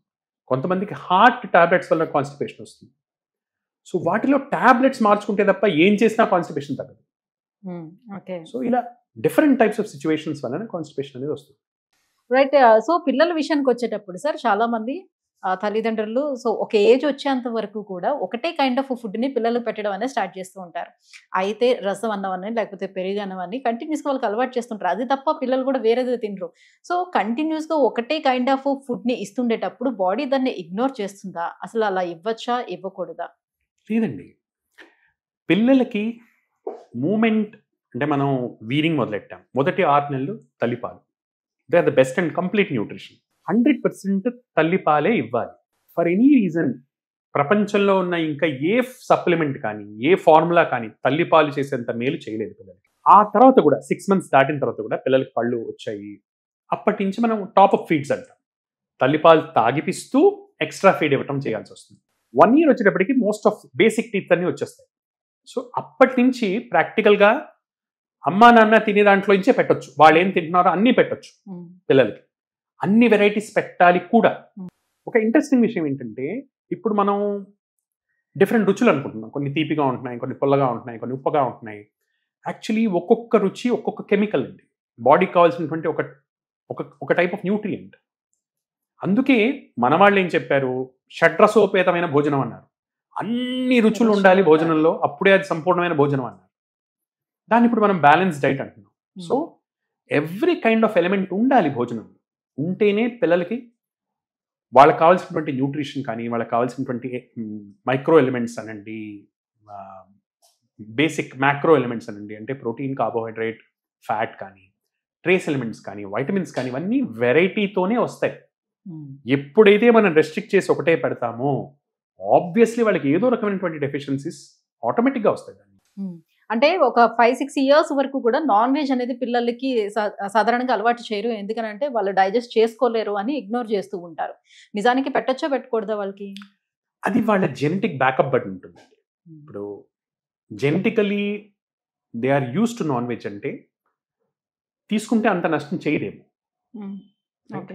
బట్ ఫ్యాట్ అనేది అన్నిటికంటే లేట్గా అబ్జర్వ్ అవుతుంది పిల్లలకి. అంటే అబ్జర్వ్ చేసుకోవడానికి ఈ లైపేజెస్, ప్యాంక్రియాస్ యొక్క డెవలప్మెంట్ పరిపూర్ణమైన తర్వాతే ఇలాంటివి హెల్ప్ చేస్తాయి. ఖచ్చితంగా ఫస్ట్ 6 monthsలో ఇట్ ఈస్ డేంజరస్. ఆ తర్వాత వాళ్ళ జెనెటిక్ మేకప్ బట్టి ఒక్కొక్క సొసైటీ, కొన్ని ప్యూర్లీ నాన్ వెజిటేరియన్ సొసైటీస్ ఉన్నాయి ప్రపంచం అంతటా మనం స్టడీ చేస్తే. సో వాళ్ళ జెనెటిక్ మేకప్ బట్టి, వాళ్ళ అమ్మా నాన్న, వాళ్ళ తాత ముత్తాతలు వాళ్ళు తిన్న ఆహార అలవాటు బట్టి దాన్ని డిసైడ్ చేయాల్సి వస్తుంది. మళ్ళీ అందరికీ ఒకటే రూల్ వర్తింపజేయడం is probably not correct. Right. So monthly groceries తెచ్చుకోవడానికి వెళ్ళేటప్పుడు అందులో మెయిన్ చూసుకుంటే పిల్లలకి కావాల్సినటువంటి స్నాక్ ఐటమ్స్లో మేజర్ ఐటమ్ బిస్కెట్స్ ఉంటాయి. సో ఆ బిస్కెట్స్లో కూడా ఇప్పుడు రకరకాల బిస్కెట్స్, క్రీమ్ బిస్కెట్స్, చాక్లెట్స్ అందులో ఇంక్లూడ్ చేసినటువంటి బిస్కెట్స్ చాలా వచ్చేసాయి. సో ఆ బిస్కెట్స్తో పాటుగా ఇప్పుడు వాళ్ళు ఏడుస్తున్నారంటే ఈ చిప్స్, కురుకురేస్ ఇవన్నీ కూడా వేస్తున్నారు. సో ఇవన్నీ పిల్లలకి ఎంతవరకు మేలు చేస్తాయి? బిస్కెట్స్ వల్ల ఏమైనా హాని జరుగుతుందా? జీరో మేల్ అండి, మ్యాక్సిమం హాని. వాటిలో మేలు వెతుక్కోవడం అంటే మనం ఇట్స్ ఓన్లీ మార్కెటింగ్ గిమిక్. అవి కూడా మేలు చేస్తే కనుక దాంట్లో మనం డిస్కస్ చేసుకోవాల్సింది. మిల్క్ కు బదులు బిస్కెట్ ఇవ్వండి, మిల్క్ బిస్కెట్ అన్నట్టు అలా. ఇవన్నీ హైలీ ప్రాసెస్డ్ ఫుడ్స్ అంటారు. మీకు చిన్న ఉదాహరణ చెప్తాను. ప్రకృతిలో కొంచెం తీపి ఉందనుకోండి, చెరుకు గడ్డ తీసుకుందాం. ప్రకృతి ఏం చేస్తుందంటే ఇంత తీపిని తినడానికి ఓ పిల్లాడు కానీ ఎవరన్నా కానీ దాంతోపాటు కిలో ఫైబర్ ఉంటుంది. ఆ పీచు నవిలి గట్టి చెక్క లాంటిది ఉంటుంది, దాన్ని పీకి అంత ఎక్సర్సైజ్ చేస్తే అప్పుడు ఇంత తీపిని ఇస్తుంది. ఇది ప్రకృతి. మనం ఏం చేస్తున్నాం, దాన్ని పిండి రసం తీసి దాన్ని కాచి దాన్ని మళ్ళీ రిఫైన్ చేసి ఆ రిఫైన్ చేసిన దాన్ని ఇంకా కాన్సన్ట్రేట్ చేసి సిరప్ చేసి ఈ సిరప్ ఫ్లేవర్ని కలిపి అసలు ఎటువంటి పొట్టు లేని వీట్ ఆటాలో దాన్ని కలిపి బిస్కెట్లు చేసి ఇది మనం హెల్తీ అంటున్నాం. ఆబ్వియస్లీ ఇట్లాంటి హైలీ పాలిష్డ్ ఫుడ్స్ ఇవి తినటం వలనే ఒబెసిటీ అనే ఎపిడమిక్ పెరుగుతోంది పిల్లల్లో. Highly processed foods. మీరు ఏదన్నా ఆర్గనైజేషన్ గైడ్ లైన్స్ చదవండి, అమెరికన్ డయాబెటిక్ అసోసియేషన్ కానీ అమెరికన్ హార్ట్ అసోసియేషన్ కానీ పోనీ వరల్డ్ వైడ్ ఆర్గనైజేషన్లో ఏ ఆర్గనైజేషన్స్ ప్రాసెస్డ్ ఫుడ్స్ హెల్తీ అని చెప్తున్నాయి నాకు చెప్పండి. There is no such guide line. Pure marketing. ఇక్కడ జరుగుతుంది ఏంటంటే తీపి అనేది ప్రతి ఒక్క జీవికి నచ్చుతుంది. పిల్లలు they are vulnerable at that age. తీపి అనేది ఎవరికైనా నచ్చుతుంది. అందుకు క్రేవింగ్ అనేది క్రియేట్ చేస్తున్నారు. తీపిని చాక్లెట్తో కలపటం వలన ఒక కెమికల్కి అడిక్ట్ చేస్తున్నారు వాళ్ళని. కాఫీకి ఎలా అయితే మనం అడిక్ట్ అవుతామో కోకోకి పిల్లలు అలా అడిక్ట్ అవుతారు. సో యాక్చువల్లీ కోకో చేదుగా ఉంటుంది. దాని చేదును మాస్క్ చేయడానికి తీపితో కలిపి రెండింటినీ కలిపి చాక్లెట్ అనే పదార్థం తయారు చేసి we're only making them addicts. దాంట్లో మనం మేలు వెతుక్కోవాలంటే ఏం మేలు వెతుక్కోవాలి చెప్పండి. నిజమే.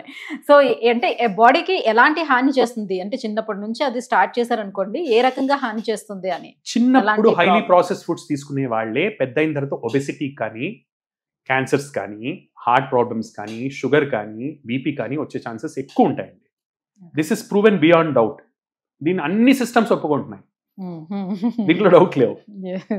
సో పిల్లలకి ఇప్పుడు బాటిల్ ఫీడింగ్ ఇచ్చే పిల్లలు ఉంటారు. సో బాటిల్ తోటి పాలు ఇచ్చేస్తారు. వాళ్ళు ఎక్కువ బాటిల్ ఫీడింగ్ అలవాటు పడిన వాళ్ళు బాటిల్ని తీయటానికి కూడా ఇష్టపడరు. సో అలాంటి వాళ్ళు ఎలాంటి కేర్ తీసుకోవాలి? బాటిల్ తీసేసేటప్పుడు ఏం చేస్తారంటే ఈ తేనెతో తయారు చేసిన పీకలు ఉంటాయి కదా, సో అది కూడా పెడుతున్నారు నోట్లో. ఎంతసేపు అలా పెట్టుకుని ఉండొచ్చు? దానివల్ల కలిగే హాని ఏంటి?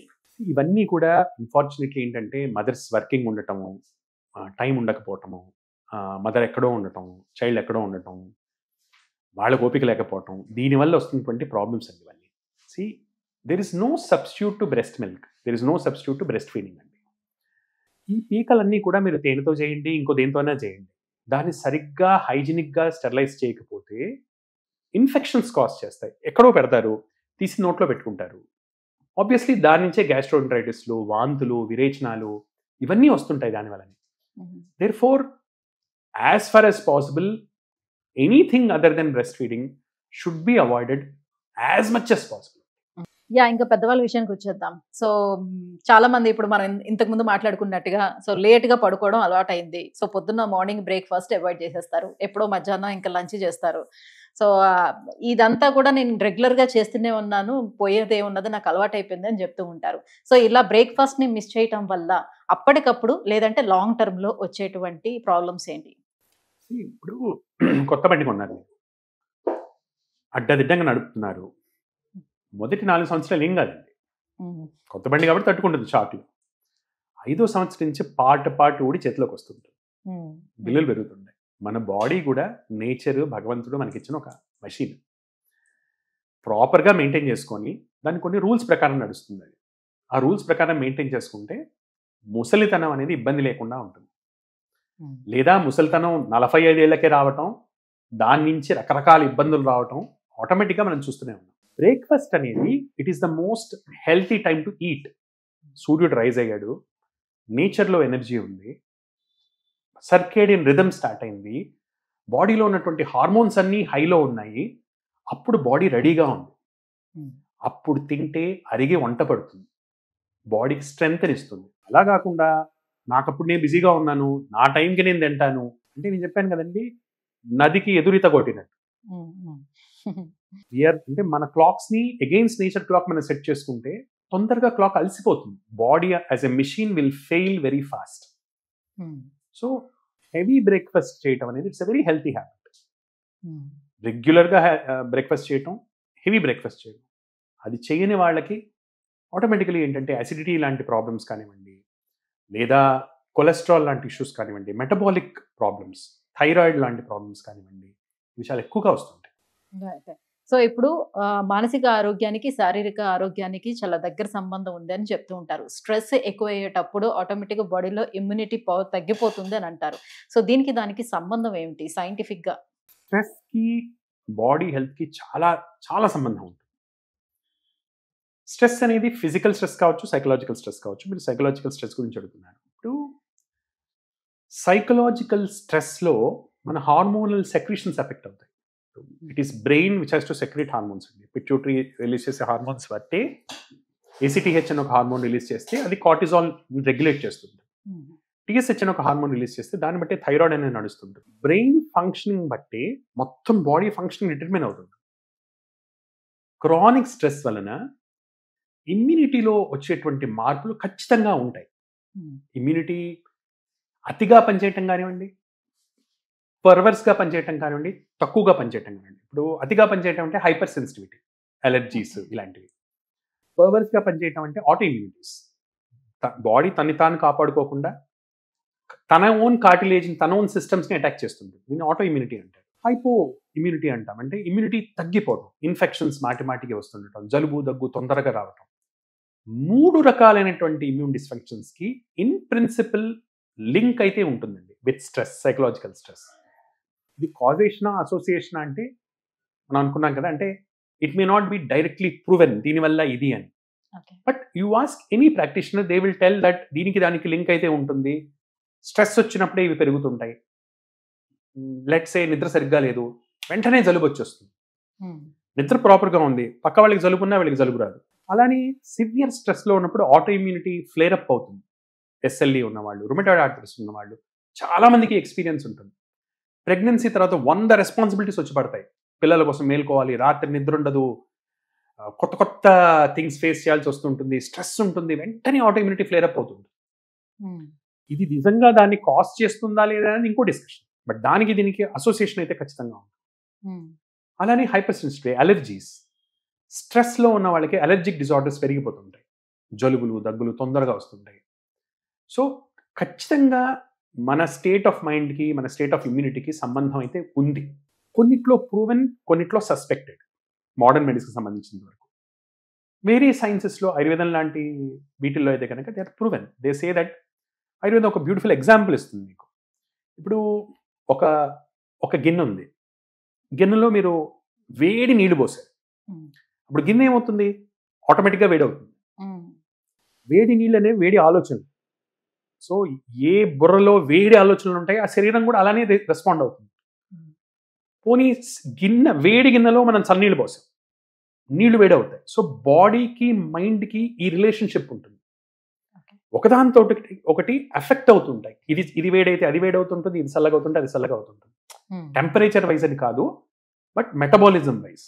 సో అంటే ఏదైనా విషయం గురించి టెన్షన్ పడినప్పుడు, లేదంటే భయపడినప్పుడు, సో వెంటనే వాళ్ళకి కడుపు నొప్పి రావడం, లేకపోతే మోషన్ రావడం, కొంతమంది యూరిన్ లీక్ అయిపోవడం, ఇలాంటివన్నీ జరుగుతూ ఉంటాయి కదా భయం వచ్చేటప్పుడు. బాగా ఎందుకు అలా జరుగుతుంది? అప్పుడు ఏం జరుగుతుంది బాడీలో? యాంగ్జైటీ వలన సింపాథెటిక్ అమీన్స్ రిలీజ్ అవుతాయండి, రైట్? అడ్రినాలిన్, నారెపినెఫ్రిన్ ఇలాంటి కెమికల్స్ రిలీజ్ అవుతాయి. అవి వెళ్ళి మజిల్స్ని స్టిమ్యులేట్ చేసి ఆబ్వియస్లీ ఈ చేంజెస్ అన్ని కాజ్ చేస్తాయి. వీటి వెనుక మెయిన్ రీజన్ ఏంటంటే బాడీలో ఒక ఫైట్ అండ్ ఫ్లైట్ సిస్టమ్ అనేది ఒకటి ఉంటుంది. ఒరిజినల్గా భయం అనేది ప్రకృతి ఇచ్చినటువంటి ఒక మెకానిజం. దేనికి? ఒక యుద్ధం చేయడానికి కానీ, ఒక ఫైటింగ్ చేయడానికి కానీ, లేదా ఒక విపత్తు నుంచి పారిపోవడానికి కానీ. సో ఈ మెకానిజమ్స్ అన్నీ కూడా యాక్చువల్గా ఒక ఫైట్కి కానీ లేదా ఒక ఫ్లైట్కి కానీ, ఫ్లైట్ అంటే పారిపోవటం, ఫైట్ అంటే ఎదుర్కోవటం, ఈ రెండిట్లో ఏదో ఒక దానికి హెల్ప్ చేస్తాయి. అది అతిగా అయితే దాన్ని జనరలైజ్డ్ యాంగ్జైటీ స్టేట్ అని కానీ, లేదా ఇలాంటి యాంగ్జైటీ డిజార్డర్స్ అని కానీ.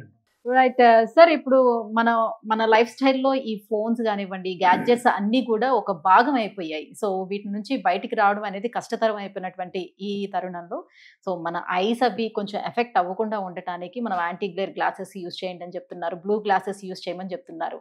ఇవి ఎంత యాక్యురేట్గా పనిచేస్తాయి? Something is better than nothing.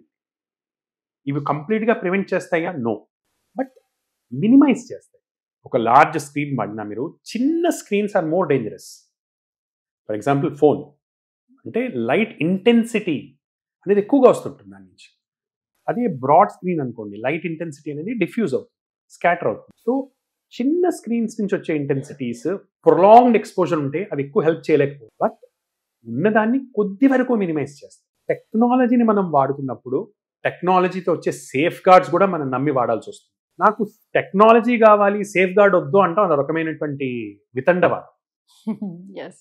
Because మీరు దాని అడ్వాంటేజ్ తీసుకుంటుంటే you have to pay the price for avoiding the disadvantage also. So nowadays ఎవరి చేతికి చూసినా కూడా ఈ బ్యాండ్స్ అనేది మనకి కనిపిస్తూ ఉన్నాయి. సో ఎంత స్టెప్స్ మనం నడిచాము, లేకపోతే మనకి ఏదైనా స్ట్రెస్ వచ్చేటప్పుడు అదొక బీప్ అనేది ఇస్తూ ఉంటుంది. సో నువ్వు చాలా స్ట్రెస్లో ఉన్నావు అని చెప్పడానికి ఇవన్నీ ఎంత యాక్యురేట్గా పనిచేస్తున్నాయి, ఎంత యాక్యురసీ ఉంది దాంట్లో అనేది మనం తీసుకోవచ్చు అంటారా? తీసుకోవచ్చా లేదా అనేది ఇట్స్ ఎ పర్సనల్ డెసిషన్ అండి. బట్ దాని ఉద్దేశం is awareness about our own health. ఉద్దేశం మంచిదే అని నేను నమ్ముతాను. అయితే ప్రస్తుతం we are moving towards a commerce oriented society. అంటే everything is a business. So business లేని సైన్స్ ని వెతకడం చాలా కష్టం. 1% కంటే తక్కువగా ఉంది. సో మనం చూసుకోవాల్సింది ఏంటంటే, yes there will be a commercial element in it, there will be a marketing element in it. మనకి రెలవెంటా కాదా మనం చూసుకోవాలి. అంటే అది చూపించే పాయింట్స్ ఎంతవరకు కరెక్ట్ గా ఉంటుంది, మనం దాన్ని నమ్మచ్చా లేదా అనేది. It is only an indication, absolute truth మాత్రం కాదు. నా హార్ట్ లో వచ్చే ఈసీజీతోనే నేను మొత్తం డయాగ్నోస్ చేసుకుంటా అంటే అది కొంచెం it is exaggeration. But it is an indication. It is more about awareness. మనము బిజీగా ఉండి మన గురించి మనం పట్టించుకోవట్లేదు కాబట్టి ఒక మిషన్ వచ్చి మనకి చెప్తుంది, నాయనా బాబు కొంచెం పట్టించుకోండి అని, హెల్ప్ చేయడానికి మాత్రమే. సో బీపీ ఆపరేటర్స్ అనుకున్నాం ఇప్పుడు. అంటే నార్మల్గా చెక్ చేసే బీపీకి, బీపీ మెషిన్తో చెక్ చేసే బీపీకి 10 to 15% తేడా ఖచ్చితంగా ఉంటుంది. అలాంటి బీపీ మెషిన్స్ చెడ్డవా? కాదు. Knowing something is better than not knowing anything. చాలా మంది బీపీ వెళ్ళి చెకప్ అయి చేయించుకోరు. వాళ్ళకి ఏం చేయాలి? ఒక ప్రాపర్ చెకప్తో ఈక్వల్ అంటే అయితే కాదు ఇవన్నీ కూడా. బట్ అలా అని అసలు చెకప్ చేయించుకోకుండా బతకడం కన్నా ఇవి better. It is more about awareness. So regular health checkups అనేది ఎంతవరకు అవసరం అంటారు nowadays? Very difficult to say no అండి.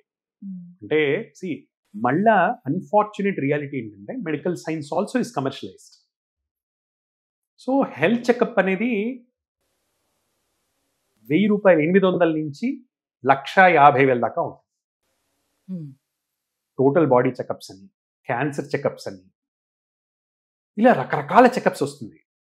సో ప్రతి ఒక్కళ్ళకి నేను చెప్పేది ఇదే, అంటే మనం ఉండే సమాజంలో ప్రభుత్వమే మనని జీడిపి, ఎకానమీ, మెడికల్ ఇండస్ట్రీ. మీకు ఇంట్రెస్టింగ్ విషయం చెప్పాలి, మర్చిపోయాను. ఆ చిన్నప్పుడు మాకంటే ముందు జనరేషన్లో దీన్ని మెడికల్ సర్వీస్ అనేవాళ్ళు. ఇది ఒక సర్వీస్ లా చూసేవాళ్ళు, సేవాభావంతో చూసేవాళ్ళు. మేము మెడికల్లో చేరినప్పుడు ఇది మెడికల్ ప్రొఫెషన్ అయింది. ప్రొఫెషన్ అంటే మనం డబ్బు తీసుకున్నామంటే ఖచ్చితంగా అంతకంత ప్రాపర్ వర్క్ చేసి వెళ్తాం. ఇది professional work, no nonsense quality work, profession. ఇప్పుడు దీన్ని ఏమంటున్నారు తెలుసా అండి? This is called as medical industry. This is a business. It is no more a service. ప్రభుత్వం దీనికి ట్యాక్స్ కట్టమంటోంది. మీరు ట్రేడ్ లైసెన్స్ తీసుకోవాలి, ట్రేడ్ ట్యాక్స్ కట్టాలి, బిజినెస్ చేయమని ప్రభుత్వమే చెప్తోంది ఎన్నికల ముందు తప్ప. అంతేనా? అందుకే ఒకప్పుడు ఒక డాక్టర్ దగ్గరికి వెళ్తే ఆ డాక్టర్ ఏది చెప్తే పేషెంట్ అది బిలీవ్ చేసేవాడు, ఎందుకంటే వాళ్ళనే దైవంగా నమ్మేవాడు కాబట్టి. ఇప్పుడు ఒక డాక్టర్ దగ్గరికి వెళ్ళిన తర్వాత ఇంకొక 2 డాక్టర్లు ఒపీనియన్ తీసుకున్న తర్వాత కానీ ట్రీట్మెంట్కి వెళ్ళట్లేదు. దట్ ఈస్ ట్రూ అండి. అంటే నేను కాదన్నాను, ఎందుకంటే ఏం చేయమంటారు ఇప్పుడు మీరు. నేను చదివినప్పుడు 900 మెడికల్ కాలేజ్ సీట్లు, 9 కాలేజీలు. ప్రస్తుతం 12,000 సీట్లు ఉన్నాయి. ఓకే, డిగ్రీ వాల్యూ తగ్గించేశారు, క్వాలిటీ ఇవ్వట్లేదు. రష్యా నుంచి తెచ్చుకుంటున్నాం, యుక్రెయిన్ నుంచి తెచ్చుకుంటున్నాం, మలేషియా నుంచి తెచ్చుకుంటున్నాం, సింగపూర్ తెచ్చుకుంటున్నాం. ఎలా బతకాలి వీళ్ళంతా? Number 1. So doctors quality check లేకుండా నెంబర్ని పెంచేస్తున్నాం. ఇది సెంట్రల్ గవర్నమెంట్ చేస్తుంది, స్టేట్ గవర్నమెంట్ చేస్తుంది. ఇదేదో గర్వంగా తీసుకుంటోంది, మేము మెడికల్ సీట్లు పెంచేసామని. ఎవ్వడు కూడా క్వాలిటీ ఏంటి అని ఆలోచించట్లా, నెంబర్ల గురించి ఆలోచిస్తున్నారు. ఇంతమంది డాక్టర్లను పంపిస్తున్నాం, ఇంతమంది డాక్టర్లలో ఎంతమందిలో యాక్చువల్లీ ఆ యాటిట్యూడ్ ఉంది, ఆ ఎంపతి ఉంది, ఎటువంటి వాడికి ఏం నేర్పిస్తున్నాం ఎవ్వడు పట్టించుకోవట్లేదు. నెంబర్ 1. నెంబర్ 2 ఏమైంది? ఫారెన్ డైరెక్ట్ ఇన్వెస్ట్మెంట్ అంటున్నాం మనం. ఇప్పుడు any foreigner can come and invest in a hospital. Invest చేసేవాడు ఎవడు? డాక్టర్ కాదు, వాడు బిజినెస్ మ్యాన్. ఇవాళ నేను 100 కోట్లు పెట్టాను, 3 ఏళ్లలో 300 కోట్లు చేస్తావా లేదా? ఇది వాడి టార్గెట్. ఎలా చేయాలి? ఎవడు కట్టాలి 300 కోట్లు? పేషెంట్లే కడతారు.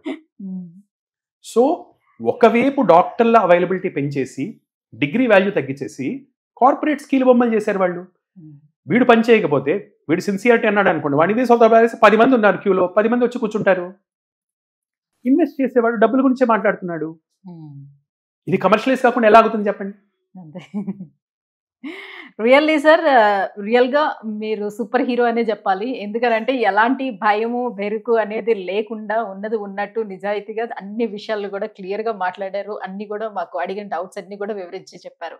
Thank you sir, thank you so much for coming. Thank you. Welcome అండి, thank you very much for calling me.